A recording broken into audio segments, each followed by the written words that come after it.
Hello, ladies and gentlemen. That's right. For podcast, you're ladies and gentlemen. So, I'm going to start off this podcast a little differently. This time I'm going to do my pull list first, and then get into other things as we, continue. And it sucks because I had recorded, I think, something really hilarious at first, and up until almost halfway done, and then it was bothering me how everything was being saved to the cloud. I'm like, no, I don't want everything on the cloud. I want it on my fucking hard drive, man. Last thing I need is you know what's your password or can't connect to the cloud. And then I'm like, well, what the fuck am I supposed to do? Well, we only have 5 gigs, 8 gigs? Oh, man, blow me. It's not enough. 10 gigs? Fuck you. How about that? How about fuck you gigs? But and once I did that, I deleted the links to the cloud, but then that fucked up my shit, so I had to go and link everything to my hard drive for documents, downloads, pictures, and whatever. And it since I deleted everything for the cloud or disconnected it from the cloud, I can't get my audio files for whatever reason. This program decided that that's where I'm going to store the voiceovers. So here I am, doing this again. Yay me. But now that I finished everything, and since I wrote down everything, I'm not going to forget. But I have to say, this has been a fucking great month. I have almost no problems, no shit, no nothing. This was great. I mean, the ones that sucked, you knew they were going to suck. And the ones that I wasn't interested in, well, yeah, they were going to suck. But fuck, this was a great month. Starting with Spider-Man 2099 Exodus Alpha. I finally got my copy of this. This, holy crap, explains what's going on a little bit better than the shit following up that's been happening. You know, if you read a book back in the day and you didn't get issues in order, you could read the next one. You'd be fine. Whatever happened would be brought up again, almost somehow in the summary, in one fashion or another, either from word of mouth or a thought bubble or narration boxes or whatever. But this explained things much better. So now I have a better understanding of what's going on. And Ghost Rider 2099 actually makes an appearance this time as actually doing something. Also, he helps with the exposition so that a layman can understand. The problem with 2099 is that it's such a robust culture that it's hard to understand everything that's going on. There are terms that are hard for a writer today to go back or to write something today to be coherent and work with what was already written would be really difficult. But anyways, because of all the shit that crazy going on, my history with this is that I had Spider-Man 2099 1 and 2. My brother did. I had 2. Or he had, whatever. He had 1 and 2. I had Doom number 1, Punisher number 1, Ravage number 1, and I think I might have had Doom 1 to 3. Because it was really cool. He was the only person who was actually the person from before. It is Victor Von Doom. In the other 2099, written by Chip Zdarsky, the Doom story, it was actually a fucking great story. It was the best one. It was like 3 years ago. And Doom was actually Mr. Fantastic. It was fucking weird. Anyways, the whole world built around these books that I'm not sure the most. Yeah, I didn't read. I only that a lot of these I read like a long time ago. So, but it seems like there's a cabal in this story, and they killed the Avengers 2099. We see this, in a later issue. And Spider-Man's tracking down these black magic trap cards. And then he awesomely interrogates. This book had great flow, right? Like, things happen. Like, Rainbow could, learn from how to write a story instead of pointless jibba jabba. Alright, so they interrogate somebody and finally they get a location of the of something, and he gets there and it talks about how something is going to crash into the Ontario region. So I'm assuming a lot of people are still butthurt about Austin Matthews' poor playoff performance, that they need to crush Ontario in 2099. There's a 90s colored scheme Galactus with a huge landmass in his chest, and for whatever reason, it's falling to Earth because the Green Goblin did something. And we see at the end that it is the Green Goblin. It really is Norman Osborn, and it's like not a question whether it is or isn't. His hair, the way it's done, always is a signature that it's him. So how he's alive and whatever, holy crap, we're not sure. I don't know why the rest of this series is hot fish crotch garbage, but I have to say that at least this gave us a story. Spider-Man is actually trying to stop people, and it's funny because I keep trying to think of something. I'm like, I read more of this, but it's because I also read number 4, which was really good. So I went with just my notes here. I almost don't remember some of this because they meld together, the Alpha and number 4. You could even skip the other 2. They're almost like filler, which is a shame. Like you have a 8-part series. You have the Alpha, Omega, and 7-part series. 1 to 5, Alpha and Omega. I hate that, Alpha and Omega. It makes categorizing them really difficult. But this was great. I gave it a high mark, probably 3 or 4. Probably gave it a 4. When it was like, it gets a 3. I only gave Tom Taylor 1 star because even the art is shit in Nightwing. So I got Nightwing 94. The only reason I have Nightwing 94 is because I specifically ordered the cover. It's a harder cover. It's cardstock, which is great, and it's a nice cover by Jamal Campbell, which I think is J. Scott Campbell, but changing his name so that they would not question his sexy covers. No, it's not. Probably not. Anyways, it's a nice cover. It's Nightwing, and I'll show you in a minute, or you'll see it on the screen at the same time.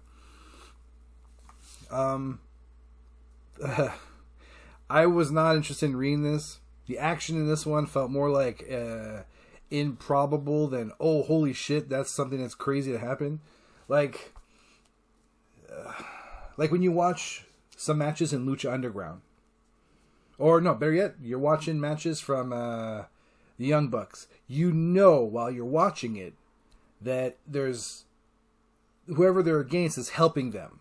Like when they're in the corner and they're there forever, trying to do a big avalanche version of their regular move. Like, there's someone, the other person is helping. Like, it's not a real fight at this point. So the suspense of disbelief is gone. All we're about to see is just a big stunt. And it does take away from the match. Regardless of what anybody tells you. Wrestling is supposed to suspend the disbelief that it's scripted. And you're supposed to enjoy it and forget. Like when I'm watching that with my kids, I'm going to have to explain, well, he must have been hit really hard there, Dead Mayo Jr. Because, damn, he's just sitting in the corner perfectly straight. He's not falling over, so he's still got enough muscle and energy to sit upright. Anyways, that's what a lot of the action sequences seem like in this. Is like highly improbable that this shit would happen. Instead of like, holy shit, I can't believe that happened. Like when you see John McClane get into a car, drive it forward, and launch it off some kind of median, and it flies up into a helicopter. That was like, oh shit. Nah, it didn't feel like that in this book. It felt more like the Young Bucks match. The cover was sick, yeah. This issue revealed that to Blockbuster finally that the person that's betrayed him is not who he thought it was. I had no idea who that person was, but it was the mayor, who is, Nightwing's sister. And like they really did a whole, by the way, Dick, I'm your sister. What? Cool. So Thursday night, what are we doing? Not like, wow. No disbelief, no him taking the blood sample and go test it. No, believe all women apparently. So anyways, Tom Taylor's shit. I can't wait till this fucker's gone. And then I can re-get Nightwing. This guy gave it a 1 star. It was hot fucking... This was like dating a hot girl, right? and you're about to go down on her because you know you're really good at it. You know, it's not that complicated, right? And then you take the underwear off, and it's just fro bush, weird smells. You finally convince yourself that the smell will just, you know, you'll get used to it. Kind of like when you shit in the bathroom, you smell it for a few seconds and it goes away. You're like hoping that'll happen, and it never does. You taste it, and it's like, oh, why is it so bitter? Ha! Right? And you're looking at the girl going, how? How's a hot girl like you walking around with a fish market? Ugh. That's what Nightwing 94 was. That's what Tom Taylor is when he writes stuff. He's the hot woman's fish crotch. All right. Flash 784. Ha, fish crotch. Well, this was actually interesting. The story pushes on all fronts. It's separated in different things. They're looking for Barry in the Rigadoo verse. And the kids wanted to do it first, or they got impulsive, no pun intended, and jumped right in. And like Wally's kids, they're Jai and Ire. They jump right in, and they're like, "Fuck, no, we have to all go in." Stupid kids. So then two Flashes jump in, and then another two jump in, and they're all separated. Jai and Ire end up in some like weird town where they're trying to get away from Night Flash, who's like, I don't know, a night slasher Flash. Impulse and I don't know who the fuck that was. We're trying to help Mad Max Flash, and Wally and Wallace are trying to understand why, what world they're in, because it looks like the Silver Age. I'm not really familiar with what the difference is between Golden, Silver, and Bronze Age. I'm assuming not Bronze Age, so I can go Silver Age of Flash. But Barry isn't young like he would be back then. He's still the same age. So it's as if this world has sort of like enveloped their memories. Hang on a second. Drinking Nescafe Gold. Because most coffees in a Keurig are weak and taste like sock water. Like Dunkin' Donuts coffee. So at least this one has a kick. Yeah, so that's the most interesting one. I kind of want to see how Jai and Ire, I'm sorry if I'm not saying that right. There's no phonetic button for how to say the names in comic books, so if you could in the chat, you know, when this gets popular enough, can you write down the thingy dingies so I'll know? Noise. Right, so yeah, this was fucking great. And then Wallace gets sort of like sucked into the idea, right? He kind of likes it. Barry sees Wally as Thawne, and he just like loses his shit no matter how much Wally pleads with him and says things that might trigger that it might be Wally. He doesn't give a shit. He sees him as Thawne, and he's just pounding the shit out of him like Debbie does Dallas. Yes. Or that crazy girl who slept with like a world record's worth of men. Did Madonna say she would do something if Trump was elected, something along the lines of that? Or try to, if Hillary got elected, she would give everybody a beach? Not sure I'd want to be the last person in line for that. I'd like to be the first person. Not because I'm sloppy, I just should probably be more into it when you're at the beginning than at the end. At the end, she'd just be, oh my god, I can't even feel my jaw anymore. Anyway, so this was totally worth a read. It ties into Dark Crisis, but I'm not getting Dark Crisis. Everyone, oh, it's so good. I'm like, yeah, no, I'm skipping this, and I want to wait for a better Crisis. You know, and then Batman and Spawn are coming up. I stay away from the big stories because they are always a letdown, except for Dark Knight Death Metal. I really enjoyed that one. And then I got the Infinite Frontier, and that was kind of subpar. It really ended like, oh, it was like taking a hot girl home and taking a hot girl home and your dick doesn't work. And you're like, what the fuck? No, we dreamed about this. Come on, she's a 10, let's go. And your dick's like, fuck that, man. You know what's going to be worse than this is that our performance. Yeah, I don't care about that. It's a banging boot situation. Just, come on. And your Dick's just not doing anything. Like, fuck, I hate you, Dick. He's like, you'll thank me later when she's not telling all her friends about how fast that was. I'm like, yeah, if she can remember. God, everybody's drunk. Now shut up, Dick, and get to work. Anyways, that was good. Speaking of which, I got a sponsor. So I gotta, do the sponsor thing now. Whew. Who would have thought, huh? With just 5 subscribers, somebody's desperate enough to get a sponsor spot or give me a sponsor spot. So hey, that's alright. No complaints from me. Makes me feel legitimate. Alright. So Bolson is having a new beer. You ever thought to yourself, man, what's better than flavored beer? And you're just saying, well, is warm beer better than flavored beer? Is flavored beer better than warm beer? Well, Bolson has come up with the answer to that solution. Warm flavored beer. You can have this sucker in the freezer for years on end, and as soon as you take the cap off, boom. Feels like it's room temperature the entire time. Nothing like a warm beer on a hot day. You know what I'm saying? You just cut the grass, you picked up the trimmings, even though Martha Stewart says you should leave it because the worms eat it and poop in your grass, and it might suffocate some of the weeds. None of that shit. You don't give a shit about that. You just put in a hard day of hard labor, and you want something refreshing. You grab yourself Bolson's warm flavored beer, and you'll feel super refreshed. It's like a party on your taste buds. Or better yet, Christmas morning, and people are like, hey man, you want some mimosas? You're like, mimosas? That's for pansies. Give me that warm flavored beer from Bolson. Bolson. Alright, now that that's over with. Oh yeah, I got a case of that stuff. It's exactly as advertised. It is definitely warm no matter what you do to it. Even when you boil it, it doesn't get any hotter. It's weird, right? Those chemicals can't be good for ingestion. Alright. Next book, Carnage, number 4. Egads, guys. I do not care. I don't care.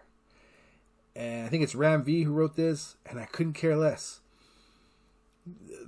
I hate Carnage. Carnage was great for being a bad guy, but he should have been killed. There should be zero Carnage. There's never been a story since Maximum Carnage, even Separation Anxiety. Was he in it?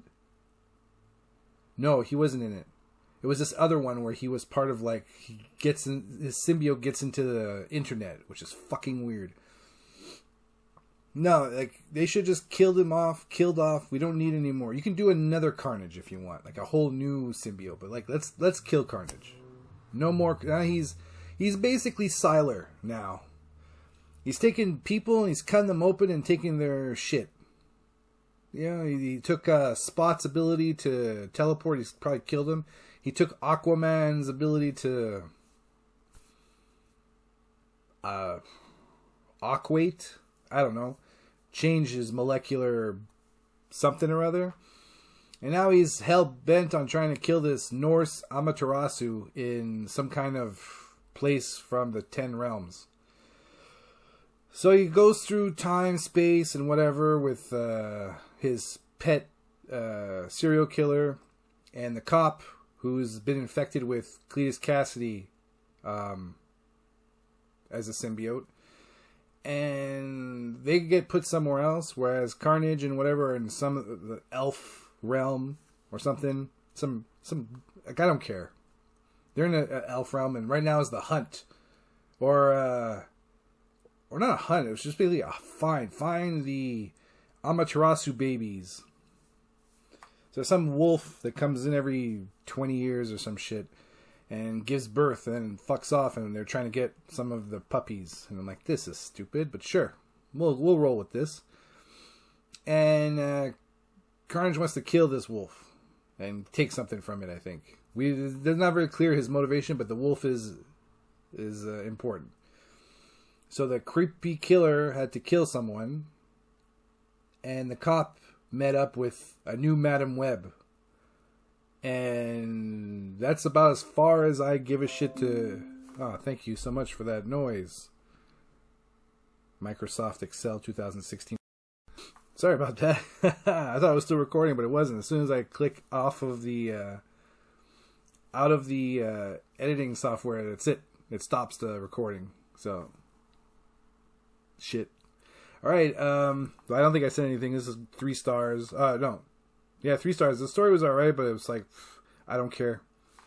Gunslinger Spawn number 10. Holy balls. This was great.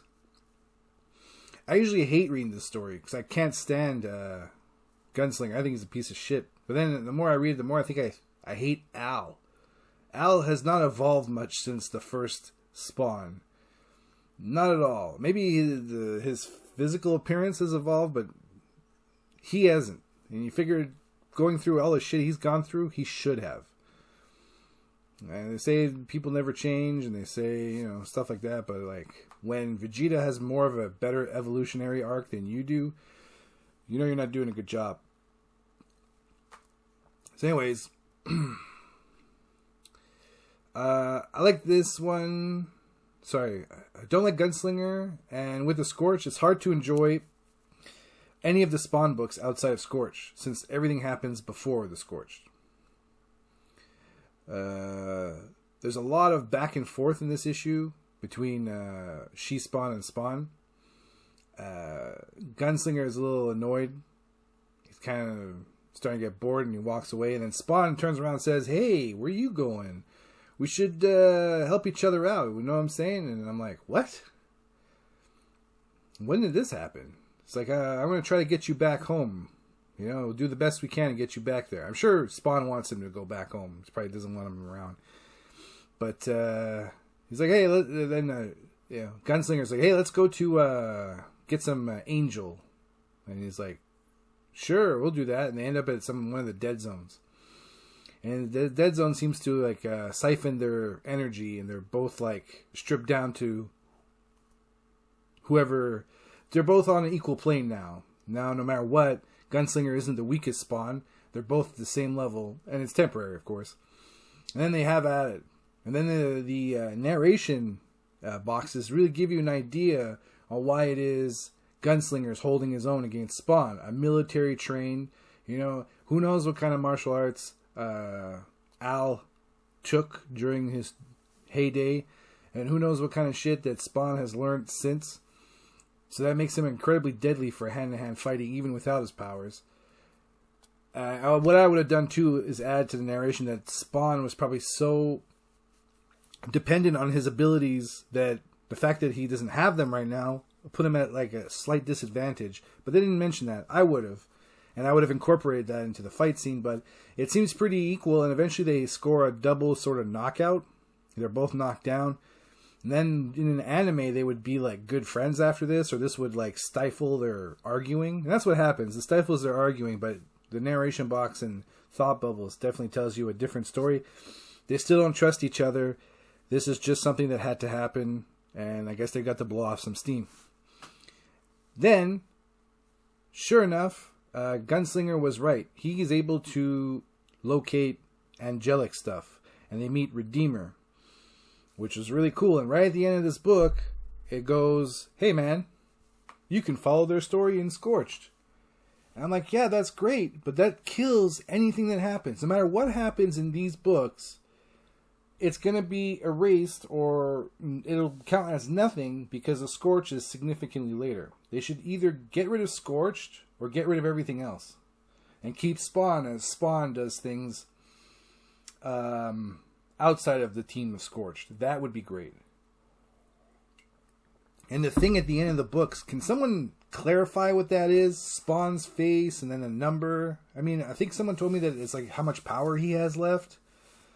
But he died, and then he came back, if I'm not mistaken. I wasn't reading Spawn back then, but I think that's what happened, right? He ran out of juice and went to hell. Or Malbolgia probably had his way with him, like a sex doll of sorts that you can beat. Anyways, yeah, Gunslinger Spawn number 10 was fantastic. Stuff happened. It made Spawn look great. Gunslinger look okay. I look forward to continuing. Flashpoint Beyond number 3. This was great. Despite the very terrible cover, which makes it look like Simp Superman, creepy Simp Superman was coming after awesome, awesome Batman. To me, Thomas Wayne is awesome Batman. that's definitely I would get an action figure of that if they, even though Todd McFarlane toys are reasonably priced compared to everything else. I'm thinking plastic is the new gold because goddamn. Anyways, the fact that he kills people, it makes me happy in my heart. Now, some people are reading this or not reading this and just see it. Understand, Batman or Thomas Wayne does not want to live. He's doing everything he can to put the time back to the way it was because he doesn't want to live. He'd rather not exist and have his son exist as Batman because he believes his son is a better Batman than he is. Of course, I don't know about that. Pretty sure that if this Batman got his hands on the Joker would be fucking dead. And then there would be no more Joker. And then, you know, Barbara wouldn't be a paraplegic for a while. And then Red Hood wouldn't have gotten red hooded. You know what I mean? But, you know, what do I know? Fucking leave him alone. Anyways. In this story, Superman is even more like the Goku story, or closer to the Goku story than it was before. Whereas Superman was sent to Earth to take over, which he didn't, right? Even though he was held captive and is brought up. And he learns that his race is coming to Earth to help conquer it. And they apparently in 5 days. So Superman meets up Batman in the alley, says, "Hey, I need your help." Batman's like, "Fuck you," and punches him 3 times in the face. Says that maybe his wrist is broken. And Superman bitch slaps him. He wakes up later. Poison Ivy's trying to cater to him. Tells her to piss off. She brings him to where Superman is. They created this crazy, awesome sanctuary. Basically a Poison Ivy wet dream. Turns out he's killed Poison Ivy and she's back as some enlightened elemental. All this is great. See? Writing. The exposition that is important. Not this crap that fucking Rainbow is doing. God damn. I don't want her to not have a job. I want her to just be better at her job so I can read She-Hulk and be like, damn, this was good.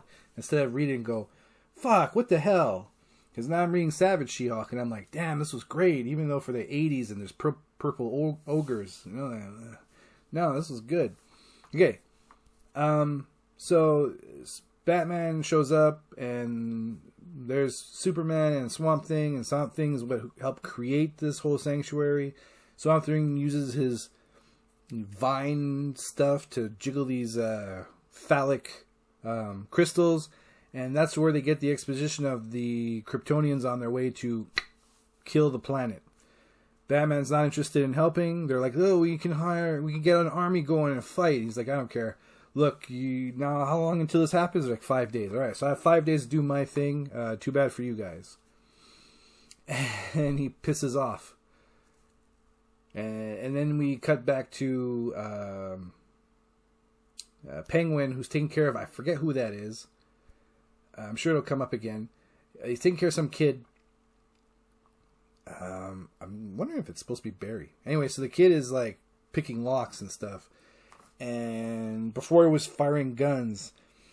And, oh man, Penguin as Alfred is super hilarious. But, yeah, it ends there. I think something happens, but I didn't write it down. That's alright. If it's of any importance, we'll figure it out next time. But, it was fantastic. I can see all the ones. This was great. And when I don't say anything, it's like, yeah, here's what happened. I don't really care. So Spawn 331. This was great. It was a flashback of Cagliostro. I don't know how you pronounce his name. The old dude who trains him in the first series. He used to be Cain, apparently. You know, like the Mark of Cain. That Cain and Abel. We're not sure if he's Cain and Abel, but the fact that he went to one of the first humans in hell, and he said his name was Cain, kind of leads you to believe that he's Cain from Cain and Abel. Anyways, and he lasted in hell as a crazy hunter, right? So renowned that even Malboja is like, "Hey man, we should get this guy in our army," and he agrees. So he starts fighting and destroying things on on behalf of Malebolgia. And finally, later on, Malebolgia asks him to help Violator to create these new symbiote armor because he has some kind of understanding of how that works in his travels in hell. And he manages to do it with, to fix it with Violator, and became the first Hellspawn. As such, fighting angels and stuff, he's created such a following of anti-Malebolgia mofos that except there was a snitch. There's always a Judas, huh? The snitch, and then Malebolgia's like, oh yeah? Well, we'll take care of this. And he was going to, pineapple in the ass this guy for the rest of his eternity. Except Violator's like, just send him to Earth as a weakling. So I send him back to Earth to live forever with no power. And as soon as he runs out of his spawn power, he goes right back to hell, and the pineapple in the ass situation is what's going to happen.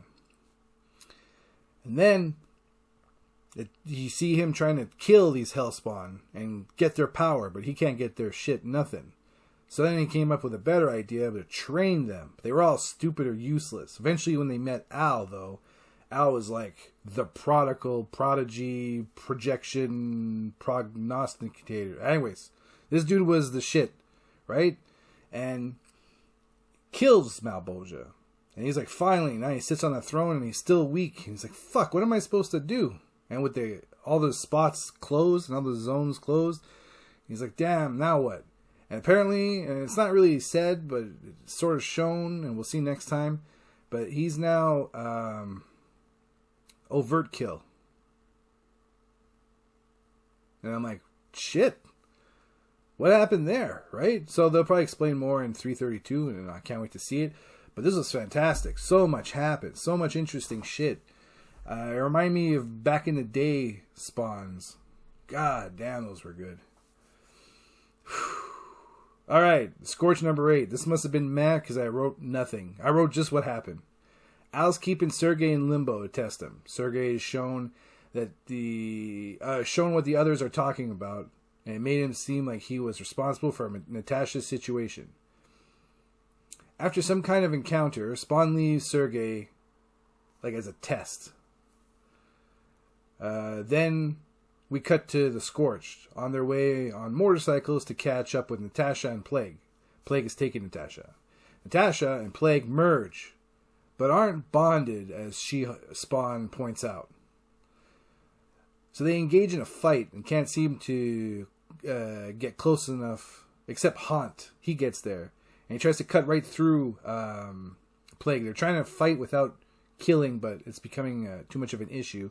And she kind of phases as Haunt goes right through her. And nothing happened to, I call, Plague Tasha. And at that time, she's actually, she's got She-Spawn and Gunslinger, and it seems like she's trying to infect them with something. Gunslinger gets a little fed up and starts blasting his little pew-pews, and it seemed to do the trick. He's like, we can't kill her, or I mean, we're trying not to kill her, but at the same time, we shouldn't be dying either, right? Right. So, after the pew-pews, Plague Tasha is stuck on the ground, sort of beat up, or knocked out, getting a second win. And then what happens? A giant army of Spawninators, Sperminators, the thing that kills, or tried to kill Spawn in the beginning of Scorched, even though we're at number 8. A bunch of them show up. These are the things that she woke up in the lab when she was trying to erase any information about her past, this being She-Spawn. So they have Plague Tasha and Sperminators. So this ended pretty nice. There was a lot of... I mean, it ends abrupt. My kid hates it when I do that to the stories I tell him every night. I'm telling him about Dr. Wang. And I end some of them on a cliffhanger. And then you know who shows up? Dr. Stulovich. Oh, why is he alive again? And he's like, why are you ending it like that? I'm like, that's the way it is. Anyways, this ended nicely. It makes me anxious for the next one. There are 2 stories this month that were beyond amazing, and you'd be a fool not to be involved in getting any of these. I'll get to them in a sec. I mean, they're not next. I didn't read this, or I'm not putting this in order of like greatest or worst to greatest. This is just the order I read them. Which is funny, it is kind of like in order of worst to greatest. I usually read the one I think is going to suck the most first. Although She-Hulk I kept for the end because I wanted to be... I didn't want to rush through it just to get to it. I wanted to really buckle down on that. Anyways, I think it's time for another sponsor. Yeah, I got 2 sponsors. Or maybe 3, who knows? But this second sponsor I think is actually super useful. Oh, the first one too, don't get me wrong. But you ever like hang out with a woman and things are getting like hot and heavy and she's about to do you a solid by giving you some oral, if you know what I mean? And you're like, hot damn. But then as soon as she gets near your junk, she's like, oh, wow. Do you have like a flavored condom? And you're like, yes, I do for this exact reason. All right, I have banana, cherry, grape, blueberry. She's like, oh, I hate all those flavors. Forget it. It's not happening. And she walks off and you're sitting there limper than Limp Bizkit going, what the hell? Ah, well, never let this happen to you again with this new Drulex Big Mac flavored condom. Has a woman ever said, ooh, Big Macs? No, never in the history of man. Even vegans like Big Mac. And this is vegan. There's no meat, no animal product in it whatsoever. You roll that up on your junk, and it smells like McDonald's from miles away. No woman will ever pass that up. Having 2 all-beef patties, special sauce, lettuce, cheese, pickles, onions on a sesame seed bun. That wang is going to get sucked like you wouldn't believe. And the best part? You provide the special sauce. Drulex, Big Mac flavored condoms. I got 2 boxes. They even have ribbed for her pleasure. I don't know why, but you know, women take forever to get that orgasm there. You know, men, they know how it works. It's kind of like shopping. I know a comedian said this, but I mean, he's spot on. The shopping and orgasms are very correlated, right? Men go in, they know what they want, they get it, and they leave. Women, they go, they look around a bunch of different places, try this, try that, and they leave with nothing. Hours wasted. That's why they got machines, and we don't. I mean, we do, but like, do you really need something faster? It's not to help us get there. It's just a different sensation, I'm pretty sure. Because, damn. Anyways, Spider-Man 2099 Exodus 4. Oh my god, finally. This was great. I was worried that Black Widow is going to be like whammons. But I don't need no Spider-Mans. But no, this was great. She was cool, sexy, smart. She had a vendetta. So, Nostromo, I think, is some kind of mutant. And he's living in fear. So Spider-Man finds Black Widow to help him find this Nostromo guy. After a few pages of info gathering, they do an exposition. After a few pages of info gathering then it's exposition. And I'm grateful. I'm grateful for the exposition. I'm grateful for anything. Please explain it. Please. What the fuck is going on? I always found the 2099 series intense. Spider-Man's moving with Nostromo as Hawkeye is trying to take him out. Who shows up at... Like, Hawkeye's got this crazy Farsight gun. If you guys played Perfect Dark, you know what I'm talking about. For those of you who didn't, and here's a layman's explanation. A Farsight is a sniper rifle that goes through everything. But it just hits people. So, and one hit kills. It was a great gun. However, you're standing there trying to aim at somebody through the walls, and it could be really difficult. And you're left open to anybody coming up close. But it was super handy anyway. So he's got something like that, like a satellite of sorts. And he's fucking picking off people. And you even see, he knows each person he's killed. Hawkeye's a bad guy in this one, obviously. And he's, I think, in the 60,000s of shots and killed. That doesn't mean that one shot didn't kill numerous people. So, like, that's a lot of people that died because of him. So what happens? Black Widow shows up at his thing. And, wow. wow, it was a sick fight. She didn't have the upper hand at all. She was almost losing at the skin of her teeth, or almost she was losing till finally, he went and fired. He got through. He broke through her whatever she was trying to do, and he fired the shot at Nostromo, and it was his first miss. And she's like, "That's not the only thing that's going to end here. His perfect streak." And she grabs him with her ladybug stretchy thing and pulls him over. If you've seen Miraculous Ladybug, you know what I'm talking about. If you haven't, I'm not going to explain that one too.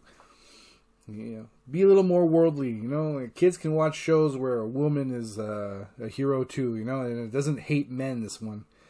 Anyway, so she pulls him over and he falls into some kind of room thingy and then burns up. It was fucking sick as shit. And she revealed herself as some old ass lady, and it turns out her name is Elena. And her sister was Natasha, and she's getting revenge for the death. And it was written in Russian, so I had to translate on my phone to see through the phone lens to see what was said. And she says, "Finally, sister, you're avenged. Something, something, I'm Elena." And Spider Car, right? Not to just death of whatever, Spider Car. And Nostromo's like, "I never really pictured you as a driver." And he's like, "Do you see anything for me to swing on?" Which is true, right? Remember the old 70s cartoon? He's in a cave and he's just swinging. And you're like, well, I guess a cave he could swing, but could he really see? Oh, you motherfucker. Stop giving me stupid... I don't care. Stop. Anyways. So, he drives to... Finally, they got to the Ontario thing. And there's Green Goblin Iron Men all over the place. And he's like, WTF, mate. So we'll have to find out what happens in finally issue 5. Probably more action-packed than any of the issues thus far, but this one was great. Spider Car, Revenge, Natasha, Elena, not sure. Fiery Body, Ion Cannon. God, so many great things. Now, the next book I'll talk about is contender this month for Best Story. Here's how I started writing off the review for this. Holy shit, fuck, BBC fish crotch in your American president. Right? Damn, this was awesome. 5 stars. Holy hell. This wraps up the arc and well. In this arc, I almost canceled my book because I started to question whether or not Jennifer Blood was of any importance, use, or anything.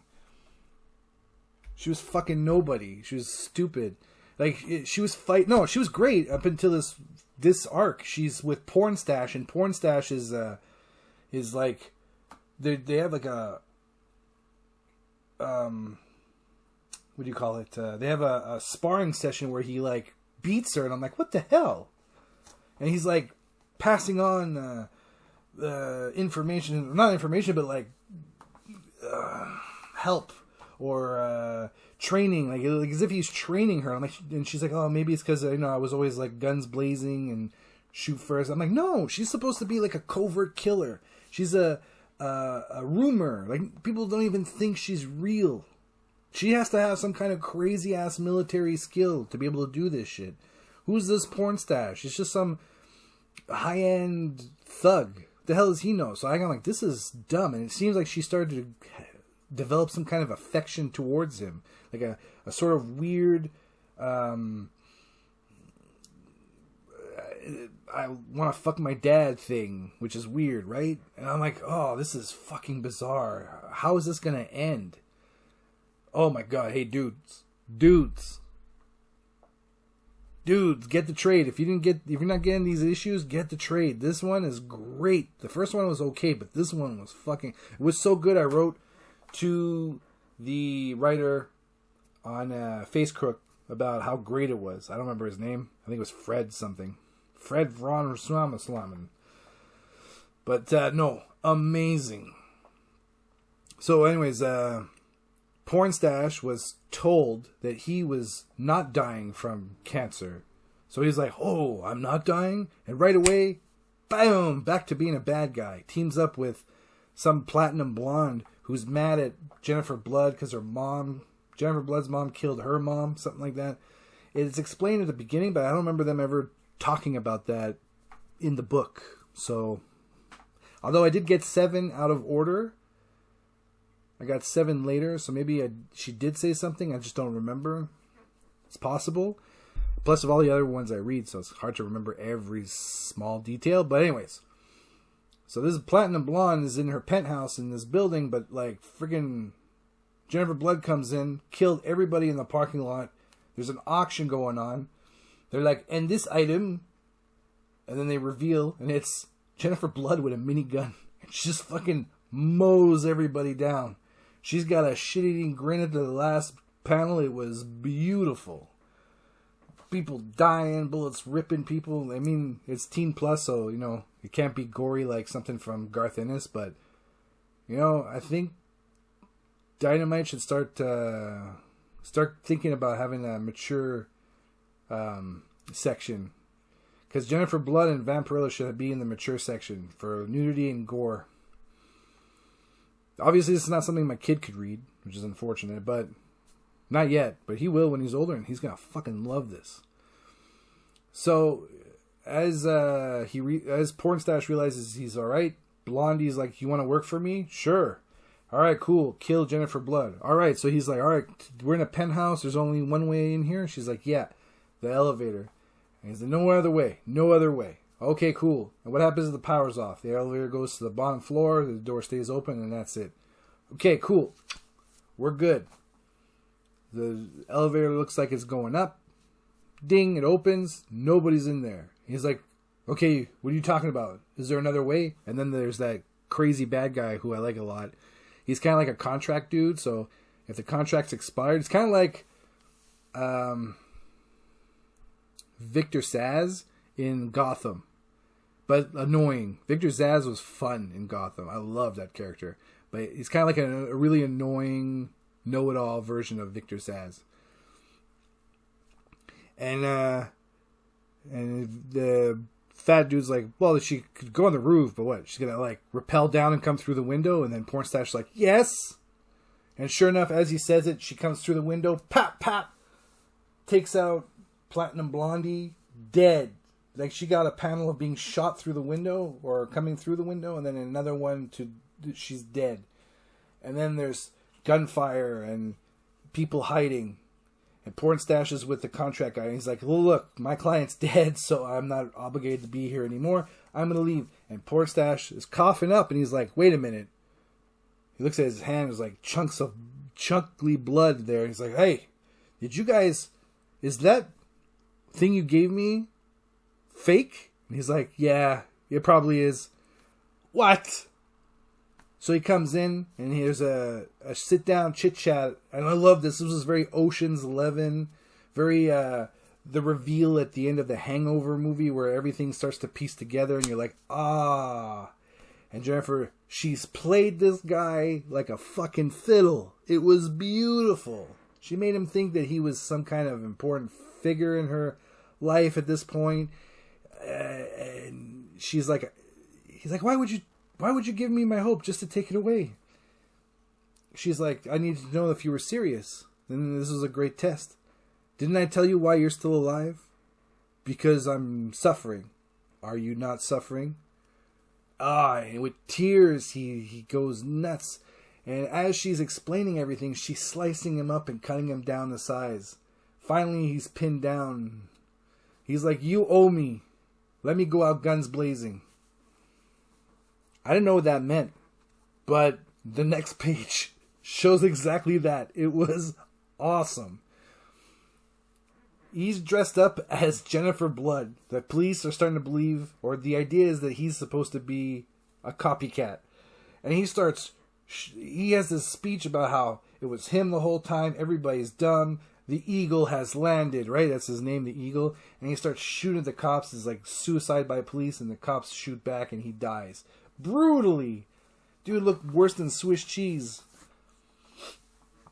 And Jennifer gets out as posing as a showgirl because they're in Vegas. It was fucking great. I am so sad for the writer. How you top this, I don't know. This was 8 cans of shark shit amazing. Holy shit. Get this one. This is definitely a recommend.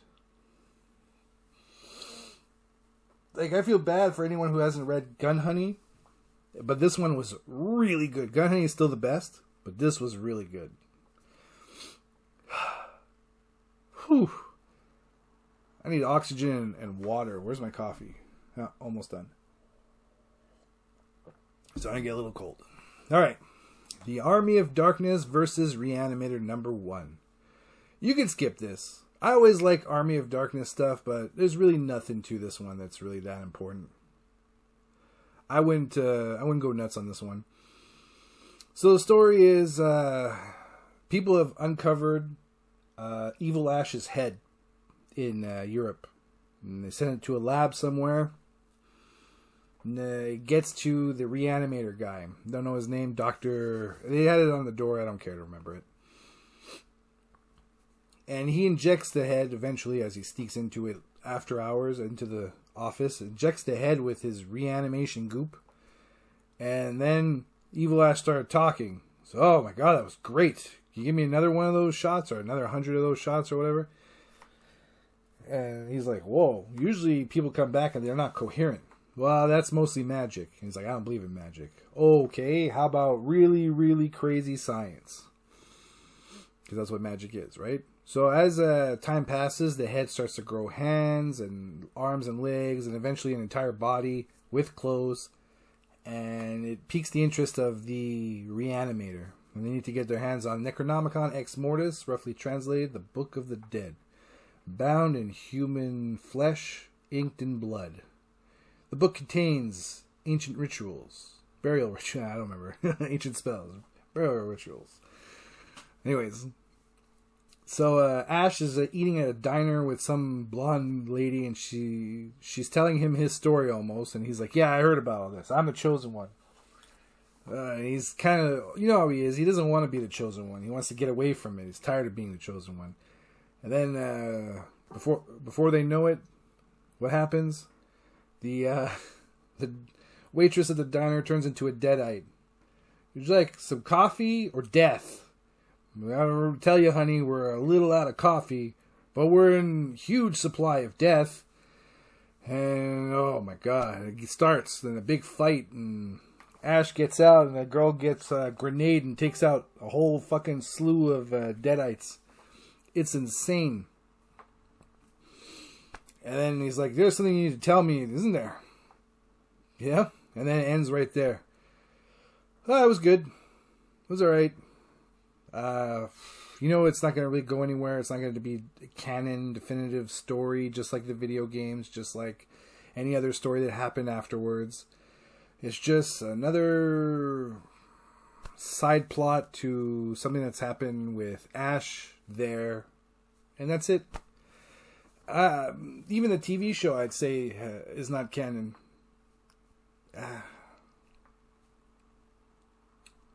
I love Army of Darkness, and I really wish it would have a coherent time frame and storyline, but it don't. And that's a shame, because it makes everything that happens kind of useless. All it is basically, what they call it, popcorn entertainment, or, you know, like what they said about, what professional reviewers said about King in Black. It was like a popcorn story. Just went through. It was really nice. Yeah, it was. It was really good, but I mean, it was only just meh. You know, like, it was better than Absolute Carnage, but it was nowhere near the same level of amazing as, like, the Infinity Gauntlet or Infinite Crisis or Crisis on Infinite Earths or Onslaught or any of these other ones. You know, it was just like, yeah, I'm curious to read Maximum Carnage. It's in my list. I'll get to it eventually, but, you know, I don't know. Sometimes I get out of the mood to read comic books because of the lack of consistency. Like, they're just small stories that just happen to happen, and then they can easily be overwritten. So then, like, nothing is permanent. It kind of sucks because you kind of want that to continue. How many more do I have? Oh wow, God, my pull list is huge. All right, Army of Darkness. Next is Godzilla versus Power Rangers. Then King Spawn, Vampirilla Year One, Venom Lethal Protector, She-Hulk, Do a Powerbomb. Plus, I didn't even read Deadpool Bad Blood because I don't have the first one. And I can't read Spider-Man issue 900 because I don't have issue 5.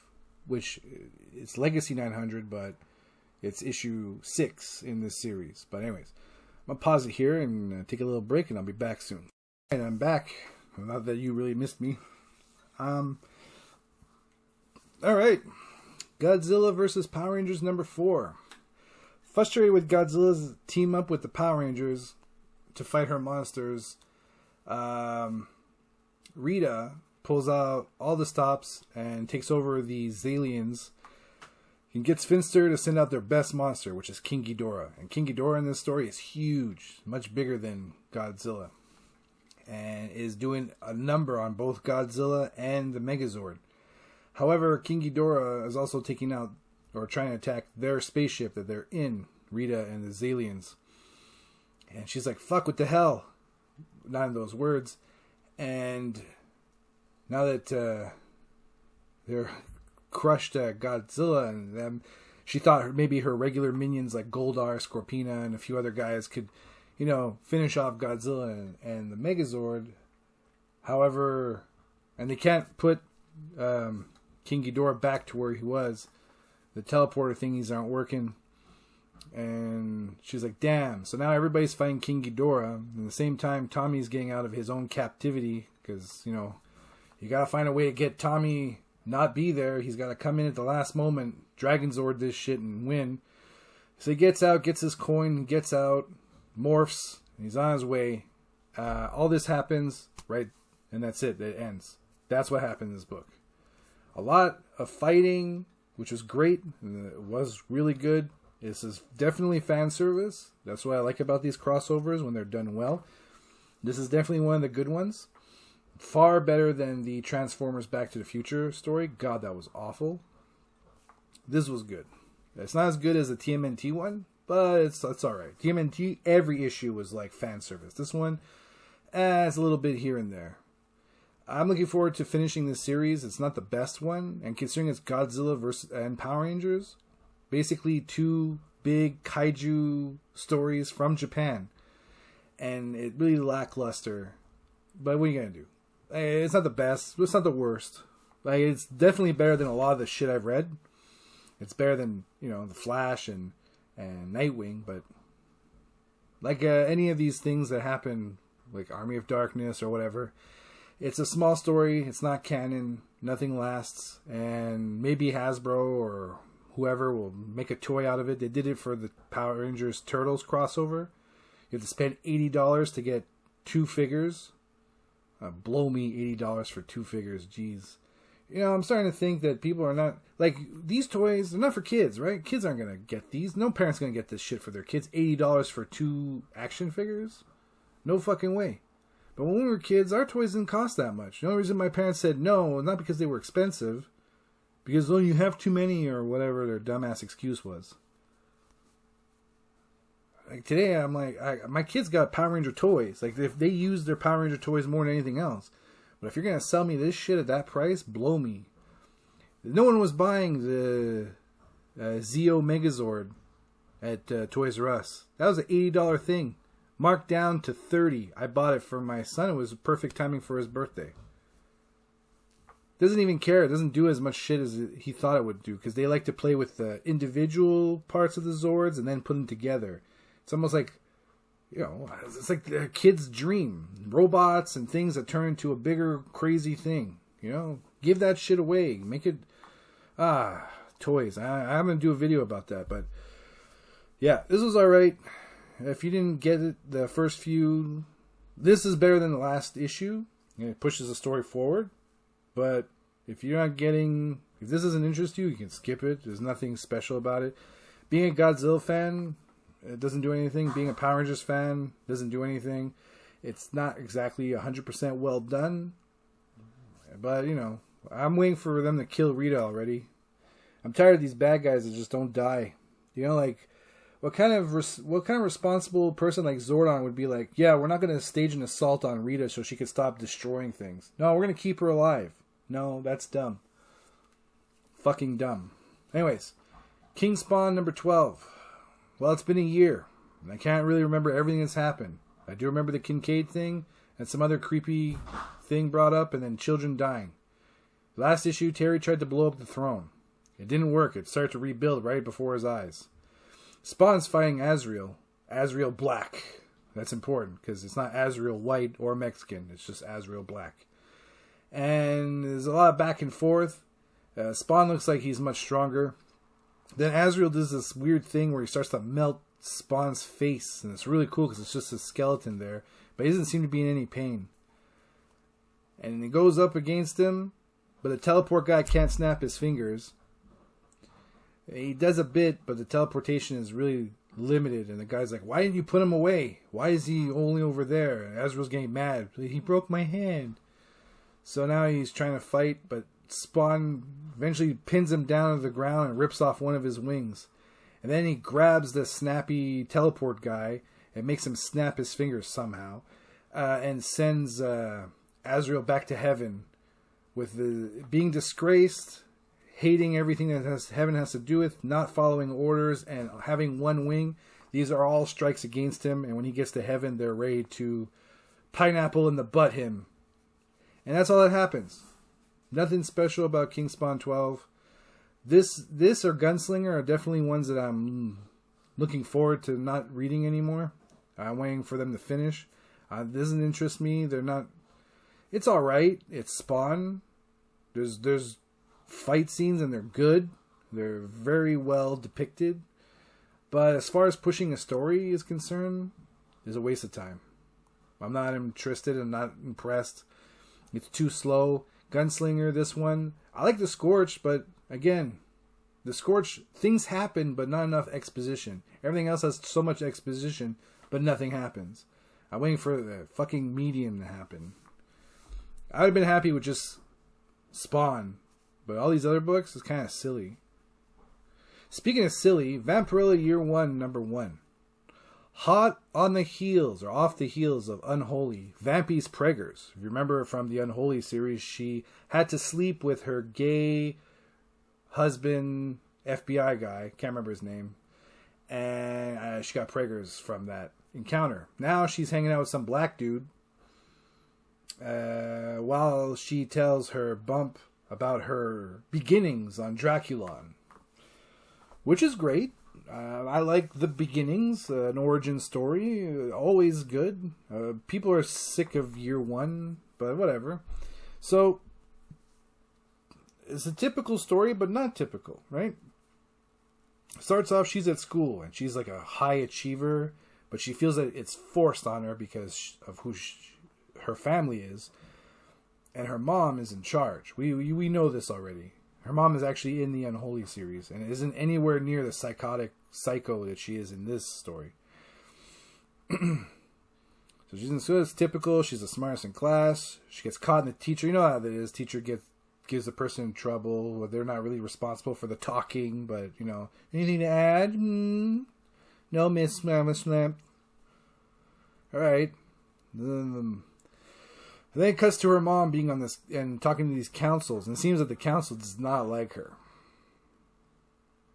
They're trying to overthrow, and Vampy, who's called Snoop, is taken by one of the Queen's helpers to send into the Badlands, as it would.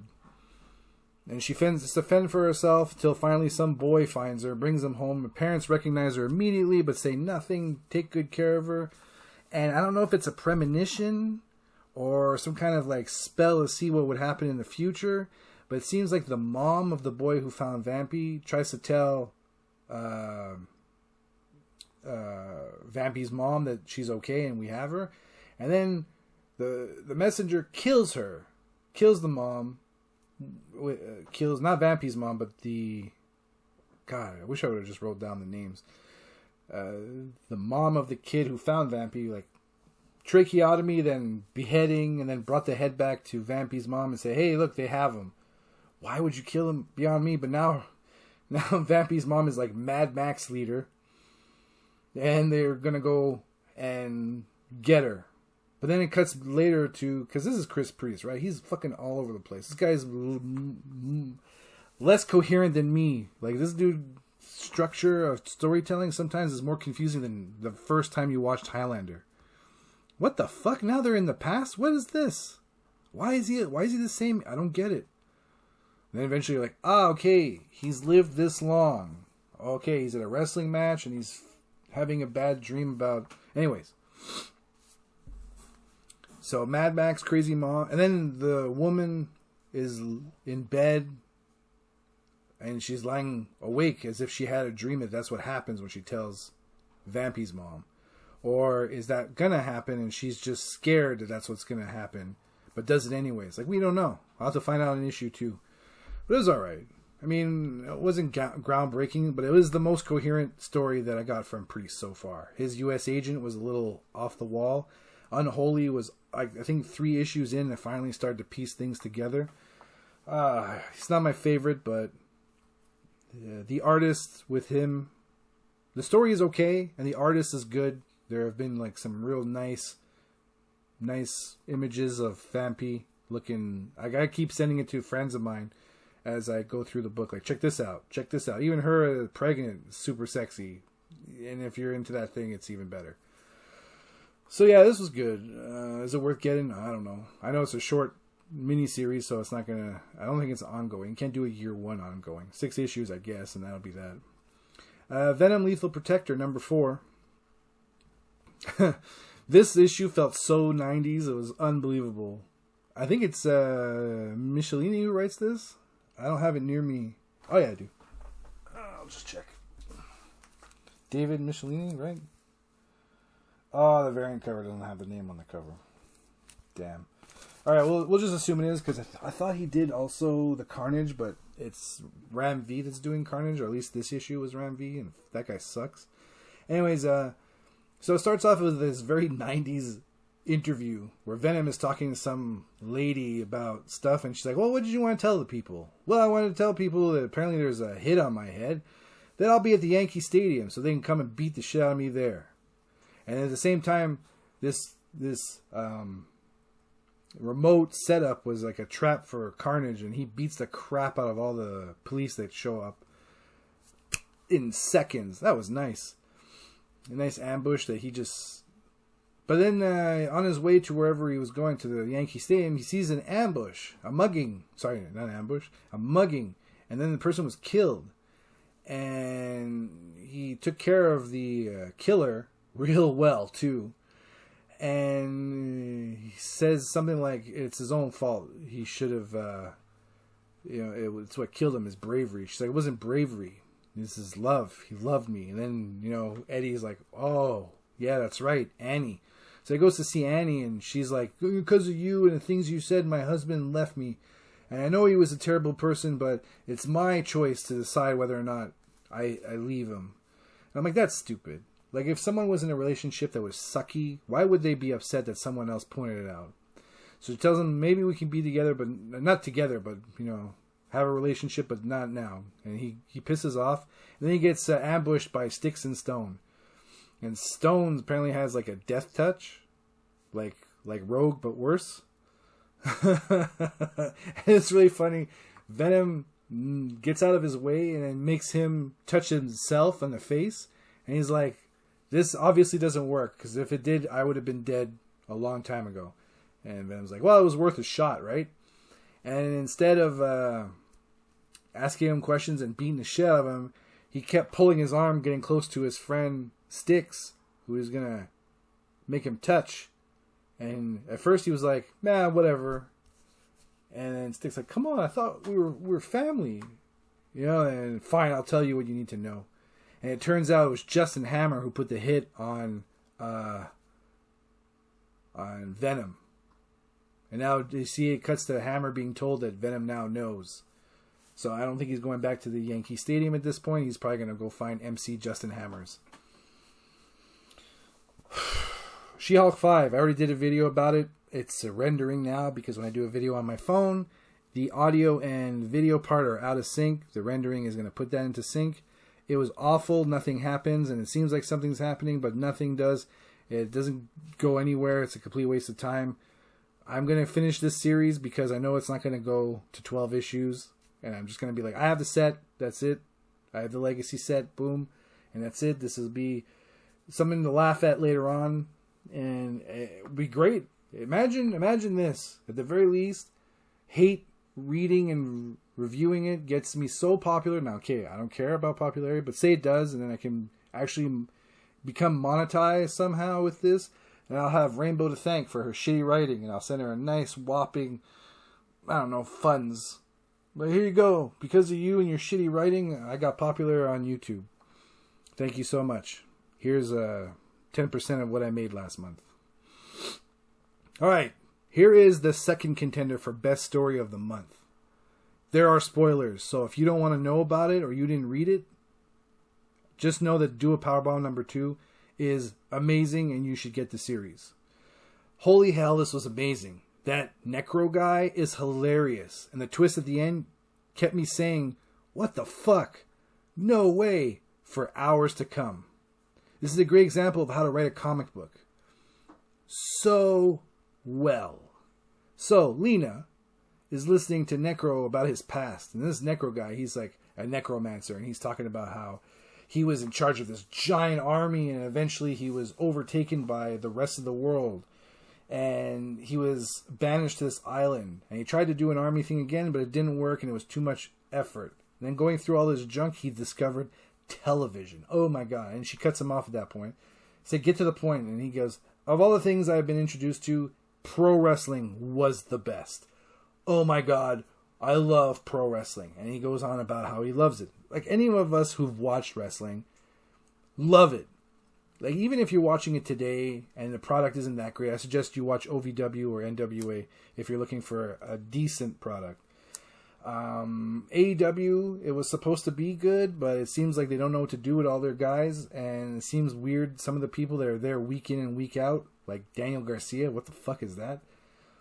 You know, like when you have guys like Miro, or guys like Ricky Starks, he should be there a lot, but he's not. God. And when Brian Cage was there as the WTF champion, why wasn't he defending it on a weekly, sub-weekly, multi-month, whatever? Nothing. What a waste of Brian Cage. Who better? I don't know. Apparently everybody else, like Daniel Garcia. Ugh. Anyways, so he goes into how great he loves wrestling. And he's like, and if you win the tournament, you can have your mom back. And then he mentions that it's a tag team elimination tournament. And she's like, what? So you're going to write me as the winner? He's like, no, you have to win yourself. She's like, well, no, wrestling, the outcome is predetermined. He's like, good one. And I'm like, oh, this is great. This is getting so good. And I was wondering how they were going to write this story. Were they going to write it kayfabe or not kayfabe? And I'm glad they're doing a little bit of both. Like, it's kayfabe, but here they keep kayfabe, right? And he so well that he believes it's real. So she's going to have to actually do matches for realsies. So, in the first issue, some masked wrestler from Calgary, which I think is a nod to Bret Hart, but he's not a masked wrestler. Maybe it's a nod to Owen Hart. He was a masked wrestler for a bit. And he died in the ring. He killed, accidentally, Lena's mom, who was this famous wrestler. And Necro kind of like put the idea that he would probably make the great tag team partner that she would, because they would have aligned goals. She won't get stabbed in the back, but no, I don't want this person back to life. So she goes to a match, and his match, and he's in a hardcore match, and he loses, and he just takes the punishment.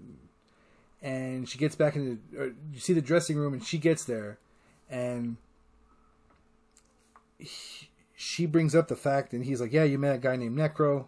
weird castle tournament to bring someone back to life. No thanks, kid. She's like, no. She's like, no thanks, kid. You're greenest green that ever green. She's like, I don't care. If there's any way to bring my mother back, blah, blah, blah, you're going to help me. Whether I'm going to go do it, whether you're in it or not. So he says, fine, I'll see you tomorrow at the shop. Don't forget your boots. She gets a phone call from her dad. She finally answers it this time. She says, Dad, listen. And she talks over him. And she woman-splains that she's going to go do this thing. And she's going to be gone for a while. And it's wrestling. And don't talk her out of it. She's been 10 years. And she's still doing it. So just save his breath. He's like, just be safe. And then it pulls back. And you know who the fuck it is? Her dad is the masked guy who killed her mom in the ring. Fucking what? What? Whoa, even now I'm like, whoa, what the hell? This was so fucking good. Oh man, what a twist. Now, there was no actual action except for the hardcore match, which was over in like a page and a half.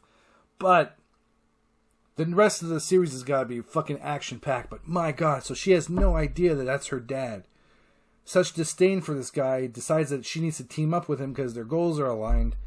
And shit. Now he needs to bring his A game. Oh, I can't wait to like the guy said in the Aficionados, if I'm thinking critical. I have to wait a whole month to find out what happens between this one and Jennifer Blood. I really don't know which one's better. I think this one had a bigger impact on me, but Jennifer Blood tied up so many things so well. I'm curious how I would have felt if I read Do a Powerbomb first and then Jennifer Blood. Not sure. I definitely picked my books in the right order. This was great. Get Do a Powerbomb. So Do a Powerbomb was good. Venom Lethal Protector. If you're a Venom fan, go for it. Vampirilla Year 1, only if you're a fan. King Spawn, you could skip. Godzilla vs. Power Rangers, not as great as I thought. Army of Darkness v Reanimator, it's alright. Jennifer Blood 10, oh yeah, definitely get it. Spider-Man Exodus number 4, is Alpha and number 4 reason enough to continue the series? Well, we'll find out in number 5 and Omega. Scorch number 8, yeah, it did the trick, I guess. Spawn 331, fantastic. Flashpoint Beyond number 3, great. Gunslinger Spawn number 10, amazing. Carnage 4, skip it. Flash 784, if you're a fan, yeah. Nightwing, no. Spider-Man 2099 Exodus, that Alpha was fantastic. That's my pull list for the month. Okay, well, I'm not really doing a whole lot of gaming this month. I mean, I am, but it's still Yakuza 4. I haven't really tried a whole lot of other things. I'm playing Bomberman 94 with my son. We're taking turns doing levels. He's wondering how it is I don't die so easy. I'm like, I don't trap myself with a fucking bomb, you Nimrod. Of course, I don't really say that, but it's what's screaming in my head. Oh my God, watching my son play is like, it takes me back to when I was watching my mom play when I was younger. And I'm like, oh shit, Mom, you suck at this. And she never plays when I'm there because she's like, you're always just like, do this, do that. I'm like, yeah, because you don't know. Yeah, go there, jump here. There's the power up is there. And then I was playing Breath of the Wild because my son, he was over at the cottage and they had a big family reunion from someone from Edmonton who we haven't seen in years was there with her kid, and they all had Switches, and like my son, I don't know if he felt left out. If he did, and I feel bad for him, but I don't plan to buy him that product. I'm gonna say, I told him, look, whatever game you want to play, I can easily get it on the PC, and you can play it there. If there's a specific Nintendo game you want to play that's on the Switch, I understand, but we'll wait for the next machine to come out for Nintendo, and we'll get that. Because I gave him my old 3DS, and this top screen's already only on one hinge, so I'm like, I'm not buying a Switch when you can't even keep the 3DS in your hands, alright, homie? And I don't like to buy Nintendo products because they don't give a shit about us at all. They stopped. They used to care when it was in their best interest. Now they tell you. They used to be like, hey, come check out the games This is what we did. How great is this? Right? It's cool. We'll give you everything you need right out of the box. And now they're like, this is what games are. If you don't like it, eat a dick. And that's what it's like now. Nintendo, Sony, Microsoft, they're all like, this is games, eat a dick. When was the last time you were excited for a game to come out around Christmas? I think Shenmue 3 was about the only one, the last game I was excited about. Shenmue 3 and Retromania, the supposed spiritual successor to WrestleFest, which you can no longer get. There was a cool new beat-em-up Power Ranger game that was on PS4 and then Xbox, and now you can't get it due to copyright laws already. Because if you hear the squeaking, it's my dog playing with a squeaker toy. Due to copyright, because Disney bought Power Rangers, and they couldn't make a lick of sales. So then Saban bought it back. And now they're killing it. The Lightning Collection did some good shit. The Legacy Collection, and but now I think he's screwed. They no longer have the rights to the Sentai's anymore, so they're gonna have to create their own Power Rangers. So I'm interested to see how that's gonna go. But seriously, what game have you been looking forward to playing? None. When they come out, well, it comes out in December. Oh, good. So that means in 4 years it'll be complete. How many people are still playing Tekken 7 going, oh, is there going to be another year of DLC? I love how everyone's convinced themselves that DLC is the best thing. I'm like, no, it's not. It's keeping a game on live support so the developers can just make one game for, every 8 years and milk your ass for all it's worth. Here's a game. Remember when we used to put it all together? Yeah, play Tekken 3 and then play Tekken 7. You give me who took what out of what game. Oh, these idiots that were... Their first foray of gaming is like PS3, and they're like, yo man, DLC's the best. They're fucking dumb. They don't know anything. They don't know any better. They thought we played like these garbage games. I'm like, I'm sorry, buddy, but anything on the PS3 isn't going to be made into some HD collection later on. Although The Last of Us did, but then they ruined The Last of Us 2 with identity politics. So now nobody remembers The Last of Us. Or it's just an awful stain in everybody's memory. I remember when I used to love Gran Turismo, and then I played Gran Turismo 5, and I'm like, why is there rally and NASCAR in this shit? And I'm playing the rally, and I'm like, and go-kart. No, it's go-kart and NASCAR that pissed me off. The rally's fine. Like, you play the go-kart? It's not fun. There are no shells to throw at people. You gotta get good, and then I gave up. I gave up on it. Like, could it just be racing? Does it have to be every kind of racing? I mean, like, was NASCAR such a big popular phenomenon that we need Gran Turismo to do it? Like, they're figuring, well, we can't really make a whole NASCAR game, but if we make it part of Gran Turismo, people will lose their shit. I'm like, no. You know what I lose my shit on? Some kind of story in a racing game. That would be fucking awesome. Yeah, you give yourself a cool name like, I don't know, Danger. Like, I don't know, John Danger. And you gotta, like, win crazy races and get respect with your people. In the meantime, maintaining a job. And then trying to score points with the ladies that are numerous interests. Numerous different kind of ladies with different kind of interests, God damn. No. We're going to put NASCAR, yeehaw, and go-karting with the shittiest controls you've ever seen. It's games like this that make me go back to like PS2 days and play fucking Gran Turismo 4 or Tokyo Extreme or SRS. I play that on GameCube though. Street Racing Syndicate by Namco.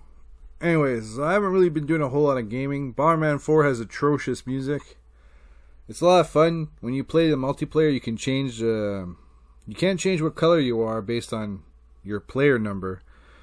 Player 2 is always black, and then green, and blue, and red, whatever. But what you can do is change the appearance. You could be a fatso, you could be punk rock, you could be police officer, robot, lady, bomberman, bomber whammons. You know, a long time ago, I'd say maybe 15 years ago, I would make jokes about Bomberman and a certain nationality. And then everybody would laugh. Even the person that was targeted. Because it's funny. Because we had a sense of humor. But now if I made a joke about that, and like you can think about the joke I'd make, right? I could put that in your mind without saying it. But now if I made it, oh my God. Death threats, lose my job, my kids will lose their job. Even if we commit seppuku, ain't no way to regain our honor, you know. Fuck, my God. People are out for blood. You see what happened to Chris Claremont? Holy crap. Yeah? And he's got like fuck you cred. He can say whatever the fuck he wants. You know, he's fine. But like, well, I'll separate these in this. I'll come back to this later. But this cancel shit's gotta stop. People need to fucking relax. You know? It's not like Bill Burr and he's not the only guy who can say shit that's outlandish. You know, like we all used to. Yeah? Used to say hilarious stuff, and I can't say shit no more, man. So it's to a point where, let's say I have my friend over, right? And a friend happens to be Haitian and Jewish somehow. And then, you know, he comes in and like I have fried chicken and grape soda and watermelon, you know, out on the table. As soon as he gets in, I have to throw in the garbage. And then my other friends are like, "What are you doing?" I love those things. I'm like, "Yeah, but a black guy's coming in, so if I have these things here, that's like racism or something." What? Yeah, no, it's racism or some shit. You got people like Vita Ayala saying they canceled Batwoman girl because of racism. Like that's their go-to thing, and now people are tired of it. People are like, "Nah, it's not racism. It's called shit, and shit is sucky, and no one wants to watch shit, even if it's a German Scheiße video. Nobody wants to see that, right?" Or there is, but it's a niche market at best. It's not really something you can depend on to bring in the cash flow. Now, I have no idea what the story is with this Batgirl thing. I don't care. I stopped watching movies and television shows that are made post-2015, and I'm waiting for the pendulum to swing the other way, and I'm waiting for Hollywood to catch up and wake up. I mean, I did see, you know, the Minions. There's nothing political there. Sonic, nothing political there. Even Jim Carrey asked Knuckles to show him the way, or he'll show him the way. God, I wonder how many people even picked up on that. I saw 0 memes for it, so I'm thinking 0 people picked up on that. I remember seeing it in the cinema. I'm like, did he just say he'll show Knuckles the way? No. I know the way. Oh my God. Sorry, I got something in my eye. It's really fucking bothering me. It's bullshit. So anyways, Bomberman 94 is pretty fun. It's typical. You go through a few levels. You get pieces of something. Put them together. And then you fight a boss. And then he's got the last piece. Right now I'm stuck on this like spider boss who's just like fucking insane. My kid, he's watching me lose. Because it's not easy. He's watching me lose. And it never clicks to him. They're like, I keep coming back. Yeah, I lost. But I'm going to try again. I'm going to try again. I'm not going to give up just because I lost. I mean, jeez.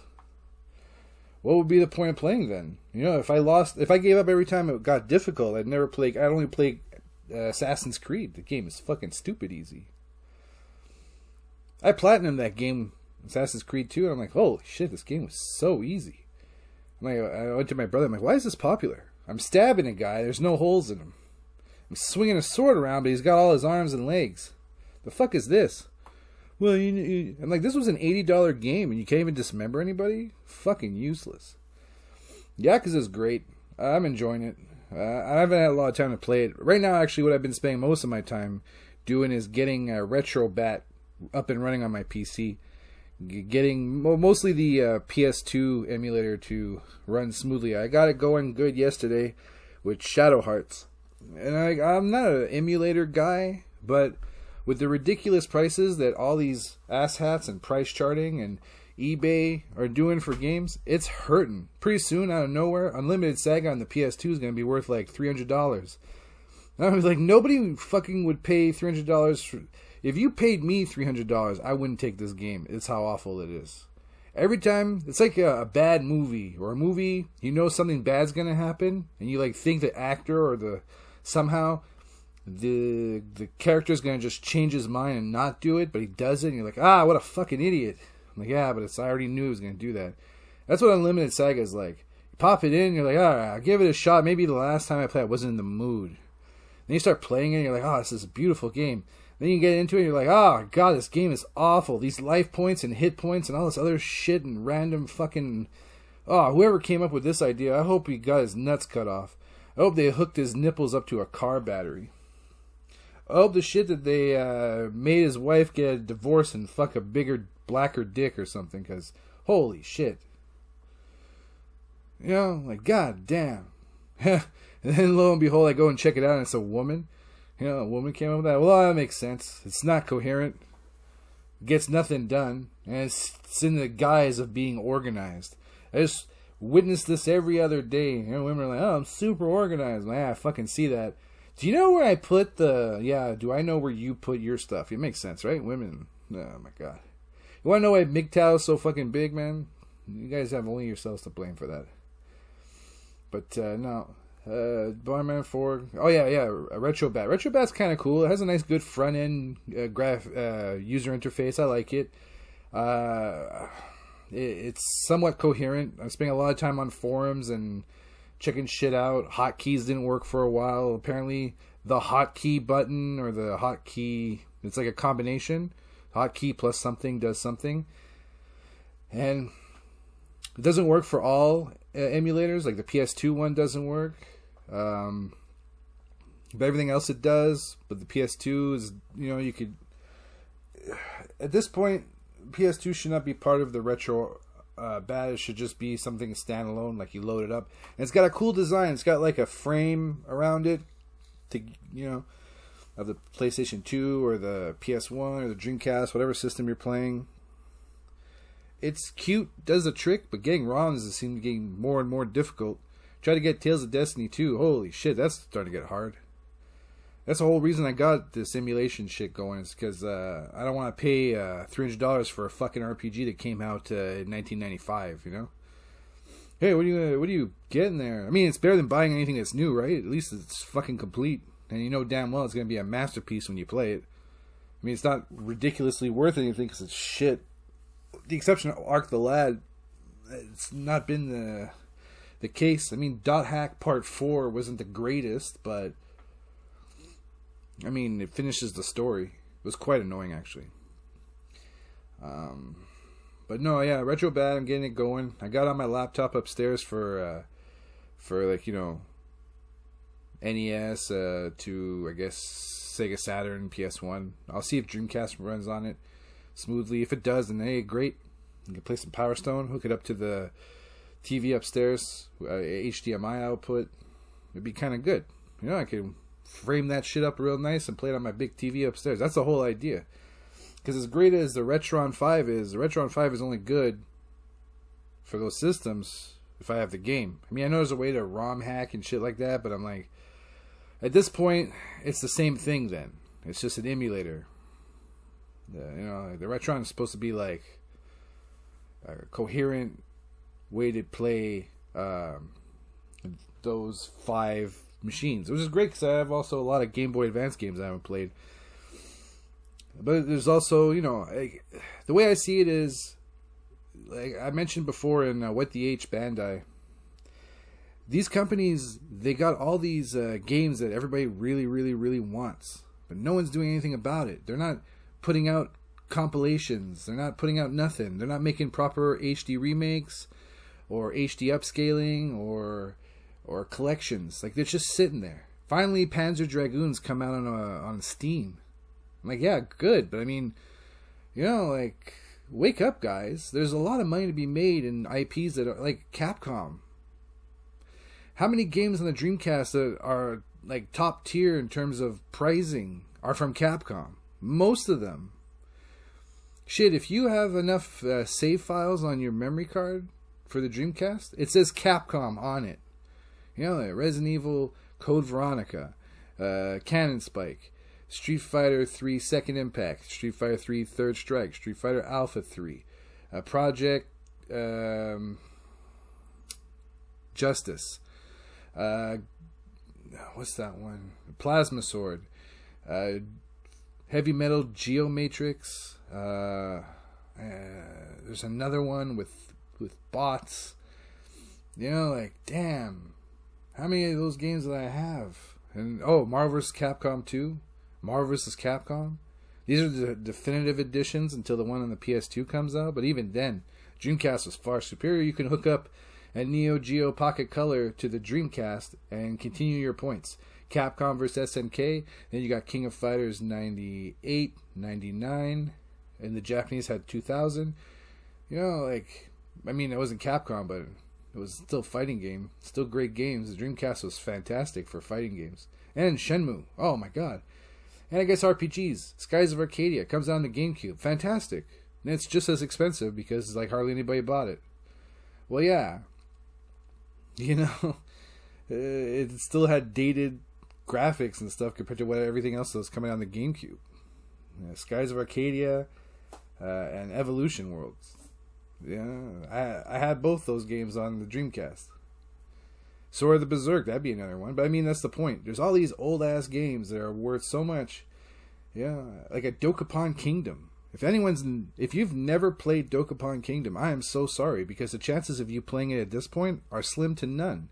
Unless you're emulating it, you won't be able to. It's a PS2 or a Wii emulator you're going to need. And it's a fucking amazing game. It's Mario Party meets RPG. This is not a party game that you play in one sitting. This is one you're going to have to play. This is like people playing D&D. Like, give that a break for like a few months and play Dokapon with your friends coming over. Oh my god, you won't regret it. Especially if you have like you and two friends and one of them and you put one person as a computer. Put the computer on like max difficulty. It's totally worth it. Then you guys can team up and fucking kill that stupid computer. My goodness. If you haven't played it, you need to. Now I'm afraid to play it because if I sneeze and I break that disc, man, I'll never be able to buy it again. I'll cry. Especially since I'd be like, I could have sold this shit. It'd be worth money. But no, I've been RetroBat. Seems to be good. A friend of mine's using RetroArch. I don't know how good that is. Maybe it's better user interface. I saw these all-in-one mini PCs with like a billion fucking games into it, like $600. I think the mini PC itself is worth almost that much. To have someone actually do all the work where everything's like connected and works well and tested, and you don't have to worry about loading a ROM because it does it very well. That'd be great. I'd pay not $600 for it, but I would pay a good chunk of money for something that goes up to PS2. I'd say go up to the Wii. I'd be happy. I'd sell all my old shit. It used to be fun to have video games, right? It used to look great on your shelf. People come over and be like, oh, hey, dude, you got Alien Hominid? Nice. Oh, dude, Dot Hack? Cool. Oh, hey, you got Super Dragon Ball Z? Oh, Fistful of Boomstick. How good was that? Oh, not that good? Oh, okay. What's Indigo Prophecy? You know, like things like that is what's going to happen, you know? Today, I got, there's a lot of games on Steam. No one can see it unless they check my profile out. Even I forget what games I have. I almost bought the physical one of a game I had already on Steam for PS4. Oh, I'll get this. I'm like, well, wait a minute. I might actually have it already. Then I got to check my phone, check it out. Oh, yeah, I do. Damn. Anyway, so far for RetroBat, I got Nintendo, Super Nintendo, Game Boy Advance, working smoothly. Dreamcast, yeah. Dreamcast, I got Sword of the Berserk and Marvel vs. Capcom 2. Just to test out the smoothness of how fast things could render. For PS2, I did the same thing. Marvel vs. Capcom 2. Shadow Hearts. Those are games I'd like to get, Shadow Hearts, but I can't because they're fucking expensive. Why? Someone somewhere thought a Midway game was going to be worth a lot. And I had no idea that it has something to do with Koudelka. I used to own Koudelka, and I sold it eventually. Now I can't even find the proper ROM for it. It's getting ridiculous. Then you go to these forums or these YouTube videos, and you're like, hey, man, where do you get these ROMs? Like, I'm not telling you, blah, blah, blah, blah. I'm like, fuck, are you serious, dude? So you did the legwork, you're doing a video, and you won't be bothered to tell people where you fucking go? It could just be like it rhymes with Bool ROMs, you know, then you could try to figure it out. But, like, here you are being a complete twat. Oh, I hated it. Anyways, that's it about gaming. I'll let you know how the Retrobat works out as I continue to fuck with it. The next thing I wanted to talk about was being a dad. And it's a strange thing. It was definitely a strange experience. Holy shit. Being a dad, it's got to be one of the most, or being a parent, I guess, in general. It's got to be the most rewarding and not rewarding experiences of anyone's life. Anyone who tells you having kids is like an amazing thing, it's only because they have to say that. Because the opposite, or the contrary would be that their kids are dead or not existing, which is not something you can fathom after they exist. Believe it or not, even despite most of the TV shows that you see today about how parents could be so cruel to their children, or the things you read in the news, you care about nobody more than you do your children. Or you hate them. If you can hug punches or punch hugs, oh my god, your children would be the ones that get the most of those. But I wouldn't hesitate to step in front of a bullet to stop in front of a bullet so my kid would live. You know, stop him from dying. Oh my god, I feel like I do it on a daily basis already. No, put that down. No, hey, stop with that. Hey, no, that's really dangerous what you're doing. What the fuck are you doing? And believe it or not, with the amount of times I do swear, I don't swear at all when the kids are around. I mutter it under my breath when they're not close enough to hear, but I've never sworn when they were around. Or if I did, they haven't caught on that that's words that they can use. At my oldest son's age, I was swearing already, but I've seen movies like Beverly Hills Cop and Golden Child and Terminator. So I was at 6 years old, man. I was well versed in the 6, 7. Oh yeah, I've seen some shit I wasn't supposed to. Seen some shit that will turn you white, as Winston would say in Ghostbusters, which is a movie I saw when I was really young too. And I'm looking at it, it's in the kids section on Netflix. I'm like, I can't let my kid watch this. It's fucking creepy. And the part with Ray where he's having like this fantasy dream where he gets a beach from a ghost. What am I supposed to say? She's tickling him. I don't know. Yeah. What do I say to that? And not only that, if you're quick with your eyes, you could see Sigourney Weaver's tit in that scene where she gets ravaged by the chair. Yeah.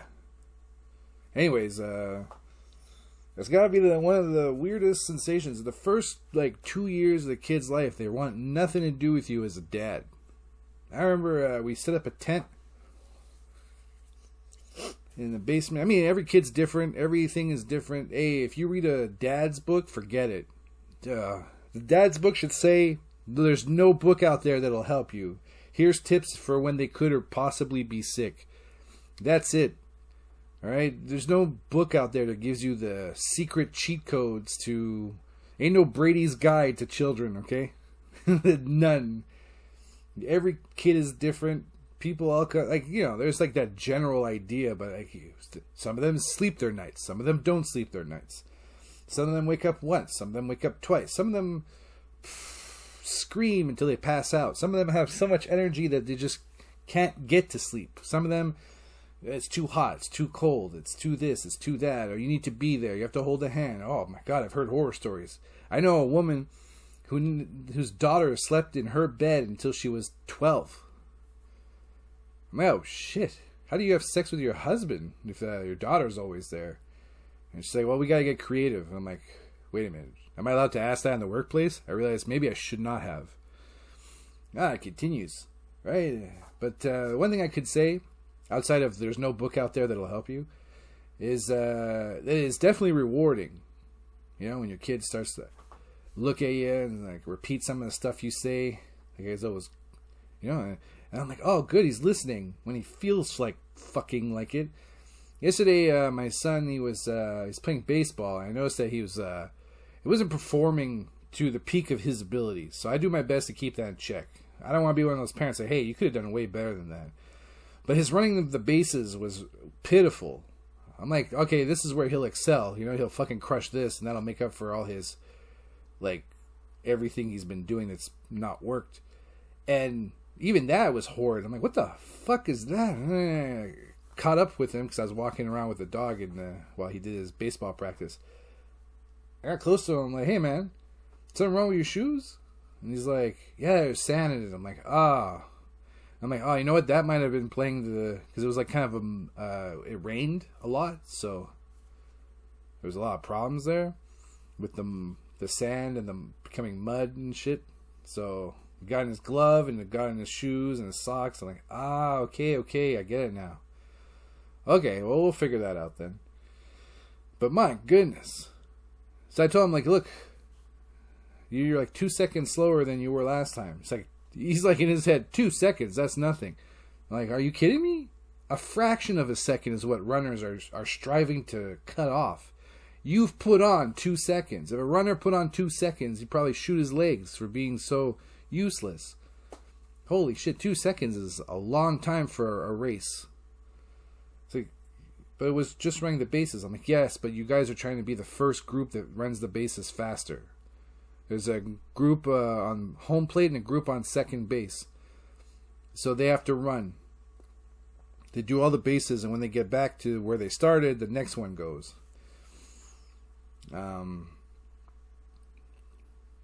So I was like, oh, man. But, you're proud of him. And what does he do today? He repeats it. My mom's like, his mom's like, it'll only be a second. And then he's like, oh, seconds are really long. That's what Daddy said. I'm like, no. In racing, seconds are really long. So they hear what they want to hear, and they apply that logic. And it's cool to see that, how their brain works. But, like, first year, the kids want nothing to do with their dad. I remember setting up a tent, and my kid's coming up. He's like, Dad. I'm like, yes. And he closes the tent. No, Dad. I'm like, fuck you, man. The hell is that shit? He called me like 100 times for me to show up and no, Dad. And anytime I try to read a book, I do voices, Christopher Walken, Schwarzenegger, Asian voice, slightly. I stopped doing that because, my girlfriend's starting to get all, that's not appropriate. He's going to start doing that at school and people are going to think he's racist. I'm like, no, because kids are not racist. Right? It's not a racist thing. It's just mocking an accent. You're not making fun of somebody based on their race. It's because they haven't mastered the language enough to get rid of the accent. Look, when I speak French, I have an accent. It's not like Bonjour, je m'appelle Steve, but it's definitely an accent that French people can pick up almost immediate, and they switch to English. Immediate.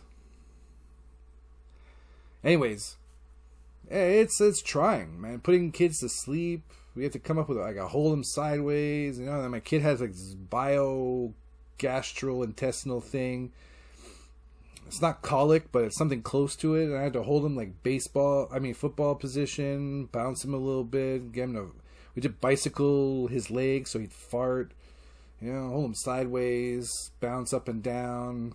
I had a dance where I would bounce and then move to the left and have my right foot hit my left foot. Bounce, move to the right, have my left foot hit my right foot. And I did that back and forth. And then finally he's asleep, put him down. And you never knew how loud and shitty your floors and your doors are until you put a kid to sleep and you're trying to leave his room. You're thinking, oh my God, Kitty Pryde's superpower comes in so handy right about now. Hold my breath, just go down into the basement, and then come upstairs. I don't even have to get out of his room. No squeaky floors, no no hinges making squeaky noises, no final bump when the door closes. It's all good. You know, just ooze through the floor. Oh my god, that is a handy power. You know, and sometimes when we had the kids sleep in our bed, and you know, my girlfriend fed him, and then it's like he's falling asleep. I put him to sleep. I put him down. He's asleep. I'm really good at turning over without moving the bed too much. And then I hear him moving or saying something. And I'm like, shut up, fucking shut up. In my head, it's my mantra: shut up, shut the fuck up, shut up, fuck, shut up. And then he goes to sleep. I'm like, thank goodness.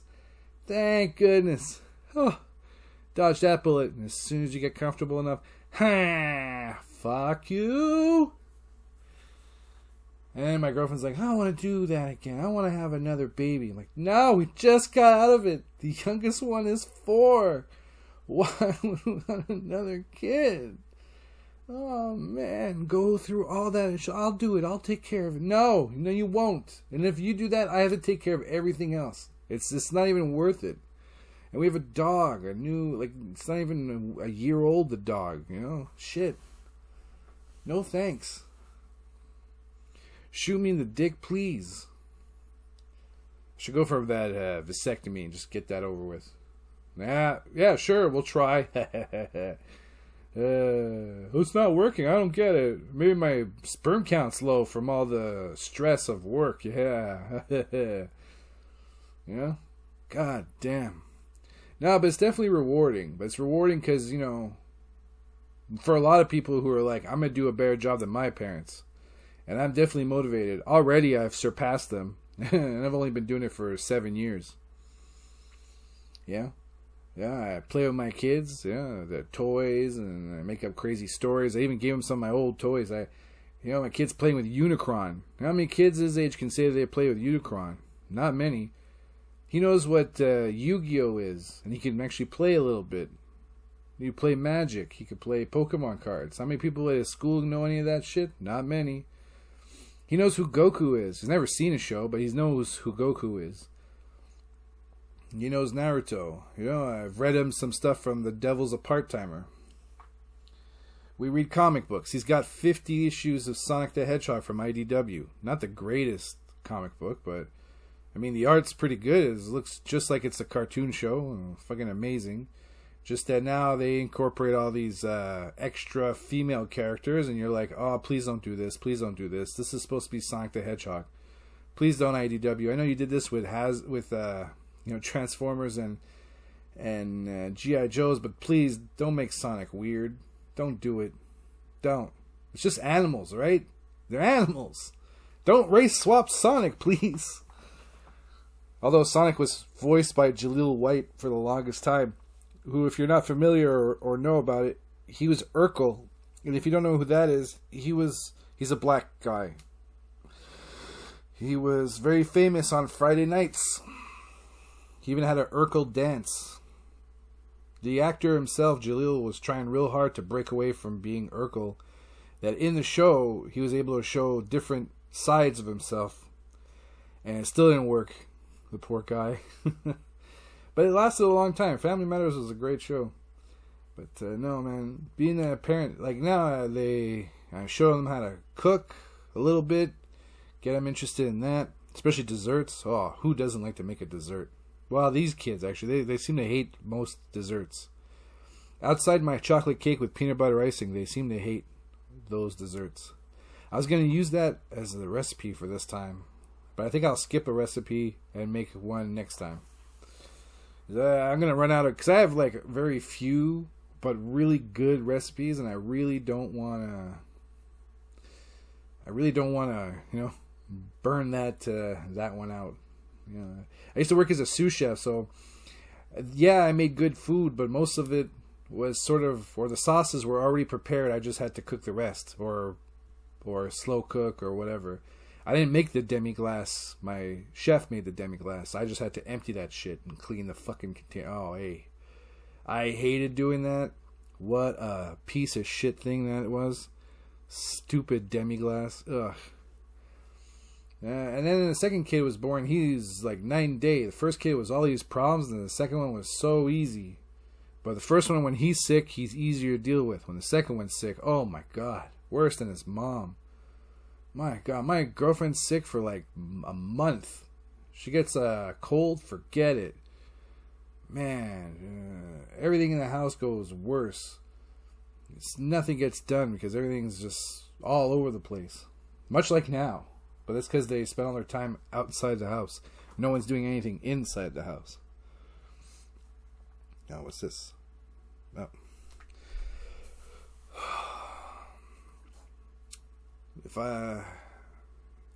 I think the biggest thing I fear about having kids is them growing up to be like me. As much as I like who I am, it took a long ass time for me to get responsible, and I'd rather that they don't go down that path. I think I graduated high school, or I got my high school. When in Quebec, you can graduate high school, but like not have, you can get your diploma, but not have enough credentials to get into college or cégep. So I had my diploma, but then I had to fix the credentials to get into cégep, which is college in Quebec. And I did that at 23. So I was in cégep at 24 years old. So I was 23 years old in class with a bunch of teenagers, 6 years younger than I am, worried about zits and making out and shit. Dating a boy for the first time. Well, I'm sitting there just going, oh my God, shut the hell up so I can focus on this class and get the hell out of here. And when I got to cégep, it was all the same thing. In fact, just one kid in my class, I told him, like, hey man, yeah, it was quantitative methods. And like him and his little fucking cackle of friends just wouldn't shut up. So the teacher spent half the class saying, shut up so I can do my job. And it's really taken you out of the situation. You're like, oh, for fuck's sake. So I had to yell at that guy after class. Like, hey, you don't shut the fuck up in class, man. I'm going to kick you down the flight of steps. So you're going to kick me down a flight of steps? Like, you got to test me, motherfucker. Because I was older than them. He was taller than me, but I was older than him. Like, test me, motherfucker. See what happens. When you stand up to people, even if they're bigger than you, if they see that you're not afraid, and they think you should obviously be afraid, they're going to probably think you know some kind of martial art, and so they'll back down, knowing full well that a martial art could definitely make a small guy take out a big guy. And I don't think that guy was going to have any of that. So he shut up for the rest of the semester, but by that point it was too little too late. But I want my kids to go through the motion. And people are like, education is a waste of money. You know what? Education is where you can become a grunt worker or something. Yeah, everybody's goal should be entrepreneur, for sure. But we need grunts. And if my kids want to do something outside of just the regular shit, that's fine. But the regular shit is first, and the other shit is second. He wants to be a wrestler? Fantastic. I'll drive him to the thing. He can train. I'll make sure he's got money aside to go do those things. But education is the most important thing. He's going to have to do that on his off hours. I'm not going to force my kid to have a job like I had to. I had to have a job while I went to school because my parents stupid, useless. That's why we're estranged. Well, one's dead, the other one isn't. Anyways, I'm trying my best to not have that same relationship, and I feel like I keep slipping, but my girlfriend's there to keep me from continually make that mistake. Although it's really hard to hear how shitty a parent I am sometimes, it is for the best. I do need to be there for my kids, and they need to know that I'm there for them and they need to know that I'm here to help them get to where they need to be. I'm giving them the tools, and I'm hoping that gets them where they need to be. And I think that's everybody's fear when they have kids, is that they're going to turn out to be big fucking losers. But even as a big fucking loser, you can still help them get to be the least loseriest loser they're ever losered, right? So long as they don't have a dependency on some kind of narcotic, it should be alright.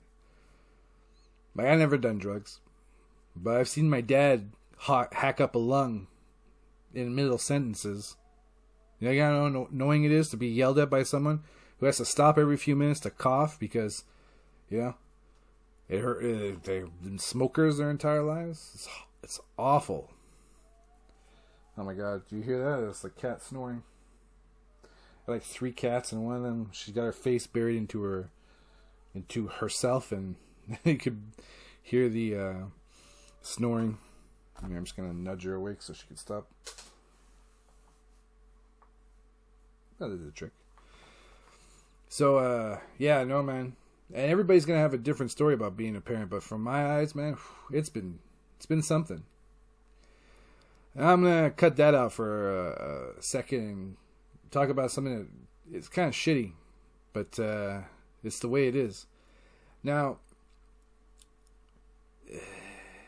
entertainment has been taking a huge beating in terms of ratings or in terms of content that we're getting. It's hard to wade through all this shit. You know, like I want to start a new show on Netflix, and we'll go through it in the corner, and you start reading it, and I'm like, oh, this doesn't look so bad. Then you start watching it, and oh, it is leftist agenda as ever lefty agendaed they're ever agendaed. I'm like, no, I'm not watching it. My girlfriend's like, oh, it's a good show. I'm like, yeah, you think so because you can feel comfortable as she puts away white guys. Sure. And what's her partners? A black dude and an Asian woman. What does she do? She kicks out an old white man in the in the autopsy room. You're out of here, old white man. You're just here to keep everyone down. Oh, of course he is. There was one redemption episode where he's like showing her that he's pretty good. And, you know, but like, here's the situation, right? This bothered me so much, and if anyone could watch a show after watching this, and clearly their intelligence has to be in question. So, there's some kind of outbreak, and they're quarantined to the place. She's trying to figure out what it is, and he's trying to figure out what it is, and they're pooling their resources together and trying to solve the problem. You can hear another cat is sneezing. So, they're getting the shit done, and eventually the old dude finds out that everybody's clear, whatever they have isn't contagious, and it's nothing really. But he doesn't tell her. So they work the case till it's done, and when it's finished, someone comes up to her and tells her, well, I don't know why you're still here. You know, you guys could have left at any time. And she bitches out the old guy for doing this just to, like, so that he could showcase his abilities so that, you know, he can get back in his job. I'm like, way to spin that shit around. Okay, this dude comes up to you and says, hey, look, we don't have to stay here no more. You can go home. Well, what do you think she was going to do? She's going to be like, no, we're going to work this case till it's done. Don't be a lazy guy. And here he just skipped all that. And they work the case till it's done. And then she's told, oh, you can go. Oh, how dare you. And she gets all this mad and shit. And I'm like, the fuck is this crap? Like, you can't win with these people. Like, way to twist it around. Like, it's almost a joke in itself. Oh, anyways, I can't watch TV today because it's fucking nightmarish shit. And then you buy comic books, right? I haven't bought comic books in years, right? I stayed away because I like consistency. I like an arc to start, middle, end. You know, like manga. Manga does it, but I never really read manga. I usually just bought volumes of anime. And then it became eventually at some point inexpensive. Like I got a lot of anime. I got the entire Arc the Lad series. I paid $40 for it. Martian Successor Nadesco, same thing. I got every episode of Robotech, from Macross to the Masters. Is that the last one, the Masters? What's the second one? I hated the second series. It was awful. And then the third one, I'm like, how? What happened? What happened to all the people from the second one? It wasn't getting to be dystopian. What happened? Anyways, so I got that, Street Fighter 2V. I got the Ninja Scroll, Ghost in the Shell, Street Fighter animated movie. You know, I got a lot of every season of Dragon Ball Z and some movies. Like, it was at one point inexpensive. Initial D up to stage 4, I think. And Initial D is great. These are great. These are fantastic. But now they're expensive again. Nobody's making media and everyone's streaming. Well, you can't stream this shit. Because I'm not buying just from Manga Studios, which doesn't exist anymore. I'm not buying from ADV Films, which doesn't exist anymore. Like Funimation, but they fuck their shit up by being complete dill holes. We've all seen that Vic Mignogna thing go down, so that's a little sad. Anyways, it's not that it took away from manga or anime or anything, but then you get a series on Netflix. You're like, oh, hey, cool. One Punch Man, Season 1, for like 6 years. Where's Season 2? Attack on Titan, one of the most popular animes. Where's Season 2? But Inuyasha, all the seasons are there. I'm like, well, at least I'll watch that. You know, Ranma Half. Could we have that one, please? God damn, all the penises we see on Amazon Prime, could we get Ranma Half? I mean, what the fuck? I'm watching Super Sentai on Tubi. Yeah, because now it's available there. It's great. Tubi surprisingly got decent shit. The picture, though, is not the greatest, but whatever. Yeah, I don't need glasses all the time, so my eyes can see well enough. But, like, that's just it, you know? Like, I started getting into comic books in 2019. People are probably like, why? Well, it's always been something I was interested in. It was like a social, a social thing you get to enjoy. You know, like it's like D&D or something else. Like it's part of the nerddom, something you get to enjoy, and then you talk to other people about it. And it's something I always wanted to be a part of as a kid. Walk into a comic book shop, everyone seemed pretty cool, right? All these heroes, and the guys behind the counter knew so much, you know. You know, you're like, oh, I love Spider-Man. And the guy rolls his eyes like, yeah, Spider-Man. But, like, you know, you don't know any better. And then you get older, you're like, yeah, Spider-Man's like the gateway. Everyone else is actually way cooler. Well, not everybody else. Like, I don't think the Fantastic Four is cooler than Spider-Man. But then you're like, different writers, right? I start to get into your head. I'm like, hey, this Johnny Cates, I've seen his name before. Oh, yeah, Absolute Carnage. Nah, it wasn't the greatest, but, you know, the Venom stories I liked. Yeah, because I like Venom and the Punisher. I don't like the Punisher now. Jason Aaron totally messed that up. So, like, yeah. You know, what happened? Well, we got people like Vita Ayala. You've heard the stories numerous times from various other people. You know, you got Thinking Critical, Perch, Ethan Van Sciver, your boy Zach, Raging Rainbow. All these comic book review guys are just shitting on this crap. And you get your hands on it, and you're like, oh my god, they're not kidding. Like, I'm reading Savage She-Hulk, and this stuff is great in comparison. But, like, this other shit there, She-Hulk from Rainbow is awful. She's an awful writer. Like, it still is up to issue 7. It's only 2 issues away. Like, it's done in October. And this is a part of her legacy. This is now canon. Unless someone writes that shit out. You know, like, it baffles my mind. You know, I read Power Rangers, right? I got the first 9 issues for Mighty Morphin and Power Rangers after they split. You know, and Perron is writing this shit, and he's awful. It takes 8 issues for something to be resolved. I don't have the patience for 8 issues. That's two trades about, or one and a half trades to resolve an issue. Like, these writers are doing their best to just split an entire issue into 4 or 5 books. You know, like, I go back and I enjoyed The New Warriors by Fabien Nicieza and Mark Bagley. I'm like, I was going through, I'm like, man, the art I like so much, and I couldn't put my finger on why. But it took a while before I got back into the idea to look at the creators. Like, oh yeah, I should look at the writer, or I should look at the artist. You know, and it's sad that all the other people that are on board, like the letterers and all this other shit, they're important too, and the inkers, probably even more important than just the artists. And maybe I'll get to that point too, but I mean, did you guys read the stuff from Nightwing? It's awful. Like, awful writing, awful art. And then you get to the this Dark Crisis. What the hell? Okay, here's something, right? I have 2 books from DC that comes in usually every month. Now it's not 2 books. Well, it is, but it's not the same 2. Right? I had Nightwing and The Flash. I'm like, I like those 2. Those will be the things I get, even if they suck. But Tom Taylor is really hard to give money to when it's just constantly terrible and incoherent.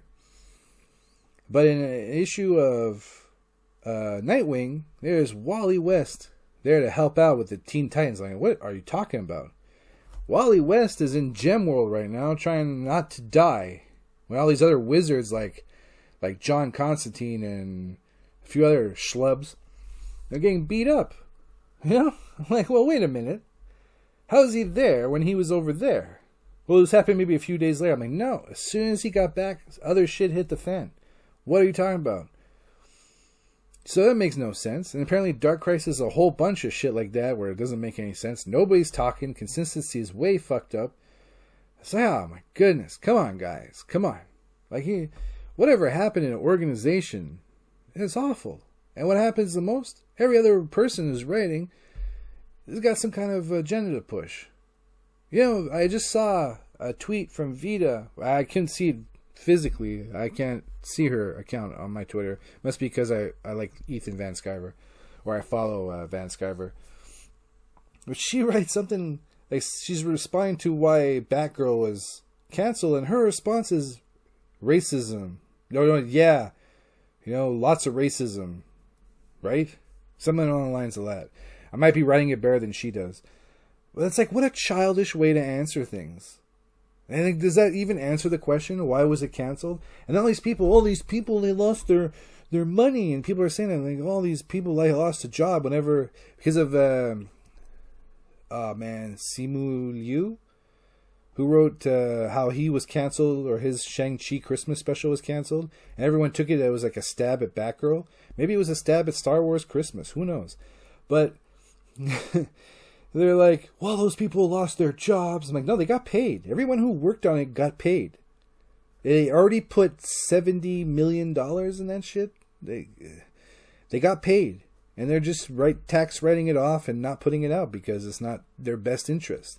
Someone with balls and intelligence is taking over the reins, and they're going to be like, hey, remember when the Arrowverse was cool? We're going to try to go back to that. And we can only hope that that's what his intentions are. We don't know. Scrapping Batgirl is a win for entertainment, but is it though? Like I said, I have like these rules now when I watch a show, and as soon as too many boxes are ticked, I stop watching the show.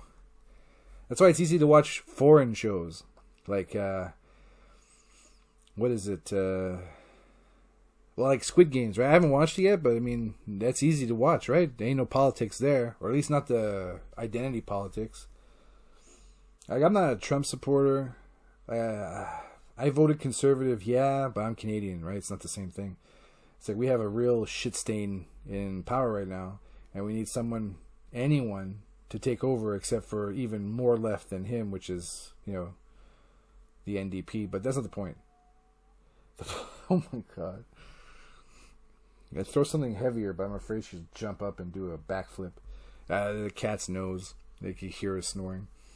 But no, it's getting too much in our politics. We're watching a show and it's telling me how bad I am because I'm a white person and I have no redeeming qualities. I'm like, come on. Come on now.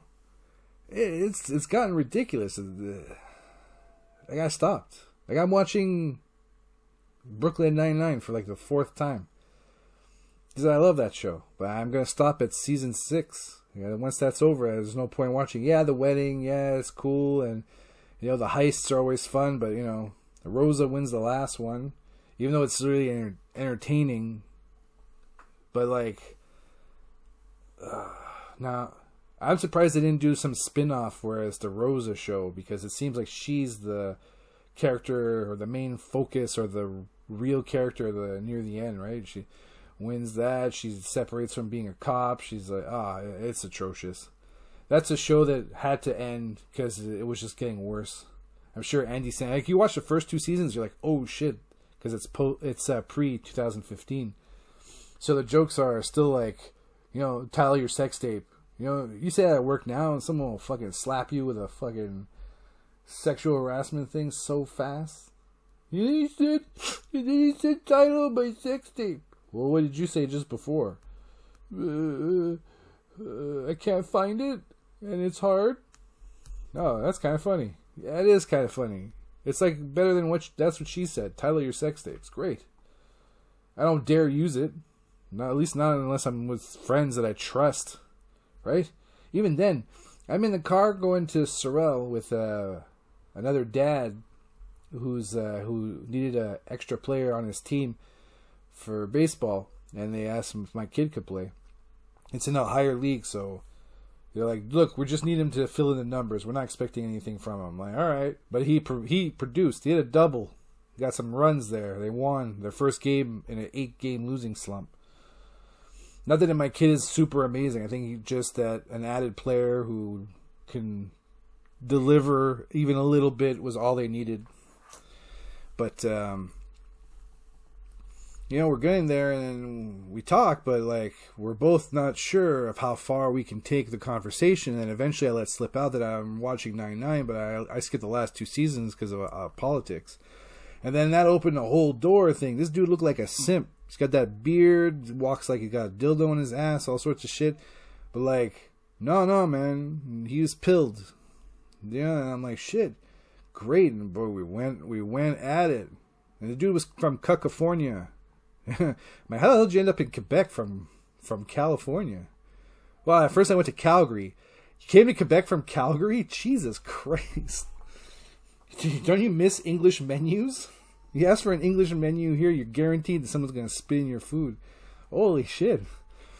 It's not true, but you get the English menu and they dust it off. I just order my shit in French. I don't want anyone to make any mistakes. But it's refreshing to be able to just speak normally. I can't believe these days that's what it is. That's what it is. We're worried about offending people so much. It's in our TV. It's in our entertainment. Video games. Like, video games suffered enough with DLC and all this other shit. We don't need fucking politics in there, too. Come on, guys. Like, you're really making it so that we can only buy Japanese games now. And I love how Japan's like, no, it's okay. We'll continue to draw our women sexy in manga. You can continue drawing your women ugly in your shit. And they're like, what? And it's like a catch-22 for SJWs. Like, well, we can't shit on them because they're a different ethnicity than me. But they're shitting on our stuff that we like. And you know what, man? SJWs, here's a thing for you guys. You guys like your shit so much. You like women empowered and stuff. Well, here's something. Start buying the things. Yeah? If there's so many of you on Twitter bitching and moaning about it, well, watch the WNBA. Watch women's sports. Yeah? I mean, women's tennis gets watched by some guys, but that's because, like, they need something to fap to. That, the neighbors can see you watching and not feel like that's what you're doing. You can't just have porn on the big screen and neighbors walk by your house and be like, what the hell? Wait a minute. What's my wife doing on that TV screen? Like stuff like that. Mom? That's the... Oh my god. That's why I watch Asian porn. I'm definitely never gonna accidentally see my mom in some kind of like voyeur video or some shit. God, it gotta be the worst thing ever. Go hit up the Tubes Galore or YouPorn or whatever, and then there's my mom blowing a dude. Ah, gross. But lost my train of thought. But support your shit. Make it so that WNBA players have a following. Buy your comic books with the ugly women and the no story. It's just everyone's gay or something. Do it. Support this stuff. Oh, you can't. Like I remember. I think my girlfriend might have made a mention about, or it was an article. Sorry, she didn't say anything. There was an article about the pay difference between LeBron and the entire WNBA, and I'm like, well, I know who LeBron is. I couldn't tell you any WNBA player. Not one of them. Not even the name of their team. So, like, I don't even watch basketball, and I know who LeBron James is. Right? Now, if you have a football league where they're in lingerie and some shoulder gear, hey, I'll watch that. Women's wrestling, I have a hard time because they shuffle a lot. They telegraph too many of their moves. Trish Stratus was the worst one. I don't know how she was so popular, but yeah, maybe she was a great worker, but fuck, man. Anybody who took like 4 classes of martial arts could fucking not ever get hit by this bitch. But I mean, support your shit, man. I support my stuff. I watch wrestling. I watch hockey. I buy paraphernalia for any of those things. I buy my manga, my hentai, my Gunpla, my anime, and comic books now. And like comic books I got into like fairly recent, and I got like if I look over at, I mean, yeah, I got 700 single issues. I'll explain why in a sec. But why it's so many since 2019. But I look over and I got a lot of collections and trades and old shit. You know, I got Chuck Dixon's run of Nightwing, Onslaught, Venom, Omnibus Volume 1, or Venomnibus, The Boys, 2 Omnibus there, Invincible, 2 there. I got some epic collections from comic books from the 90s. Moon Knight, Punisher, X-Force, New Mutants, and Carnage. Those are the epic collections. Oh, She-Hulk, the John Byrne and John Byrne Return, Peter David, The Flash, The Death of Iris West, Crisis on Infinite Earths, Infinite Crisis, Final Crisis, Identity Crisis. That was one of the best ones I've ever read. I got some stuff from, I got some New 52, 3 volumes of Batman, 4 volumes of Green Lantern.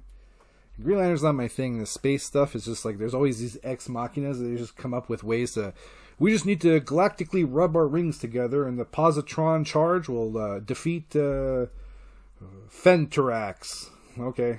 That Fentarax, he's a piece of shit, that guy. Deadpool collection. I know I'm missing some for sure. I see Marvel, but I don't see what it's written because I have this other shit in front. Oh, Spawn compendiums, 2 of them. 3rd one's coming this month. You know, I'm looking at like I got more old shit than I have new shit. Like, oh, the reason I have 760 something single issues is because Captain Quebec 2 years ago, and they started their speed sales. They were reasonably priced. Also, they'd have a section where they sold sets. And they would, on the speed sale, it'd be cheaper than if I bought it at the store. So if ever I saw something I was interested in, I would always be like, yeah, I'll put it on. And like in some months, I would get $40, $20 each of these speed sales. Now they've fucked it up by selling only these expensive books, telling you that they gave it a 9.2 rating, and it's like Thor 27, and you're like, I don't fucking give a shit about Thor. And because they're French, they don't say Thor, they say Tor.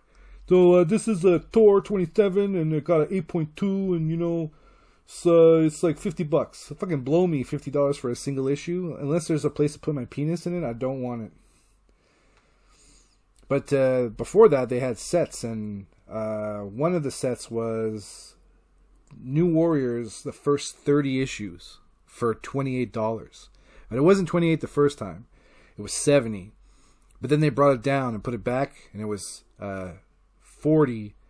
And then the 3rd time they put it in the sale, like a few months later, it was down to $28. I'm like, yeah, I'll take that. They did the same thing with Deathlock. Deathlock, first 24 issues at an annual, and that's what I did. I got that, and there was one for Deathstroke. So I got the Deathstroke one. And just that was almost 100 issues there. Plus there was a couple of them. There was the Bruce Wayne when after he gets killed in Final Crisis, this is his journey back from being dead, because apparently he wasn't dead. That's 6 issues there. Chase, that's 9 issues there. I got some Flash sets, so that's one set of 4, another set of 3, so that's 7 there. An old story of Carnage where Brock was with Toxin at the time. A lot of old shit. Old Nightwing from before Tom Taylor, you know, when it was good. God, all the stuff was great. When I read the new stuff, I mean, outside of maybe outside of this month, specifically Gun Honey and some other shit, it's depressing and it sucks. Like, these people, they draw this ugly ass shit. Like, Venom, Web of Venom, Cult of Carnage was a great story. It was just plagued with shitty art. But it's not like there's not a writer out there that's great. Yeah, it's great. Just fucking don't know why. Like Chuck Dixon, he should be working in one of these places. John Byrne shouldn't be doing free X-Men comics. He should be doing X-Men comics. You know, a writer is not the same thing as an artist. An artist, an old artist may never be able to evolve past a certain point. Like Rob Liefeld, as much as this guy has energy, some of his art is atrocious. Even if for nostalgia, it's hard to, like the New Mutants, I'm going to have a hard time enjoying that because the art, but I know it's going to be action packed and it's adrenaline pumping for sure. You know, but like Fabien Nicieza, he could do something. We've seen him do something, and now he writes like SJW shit.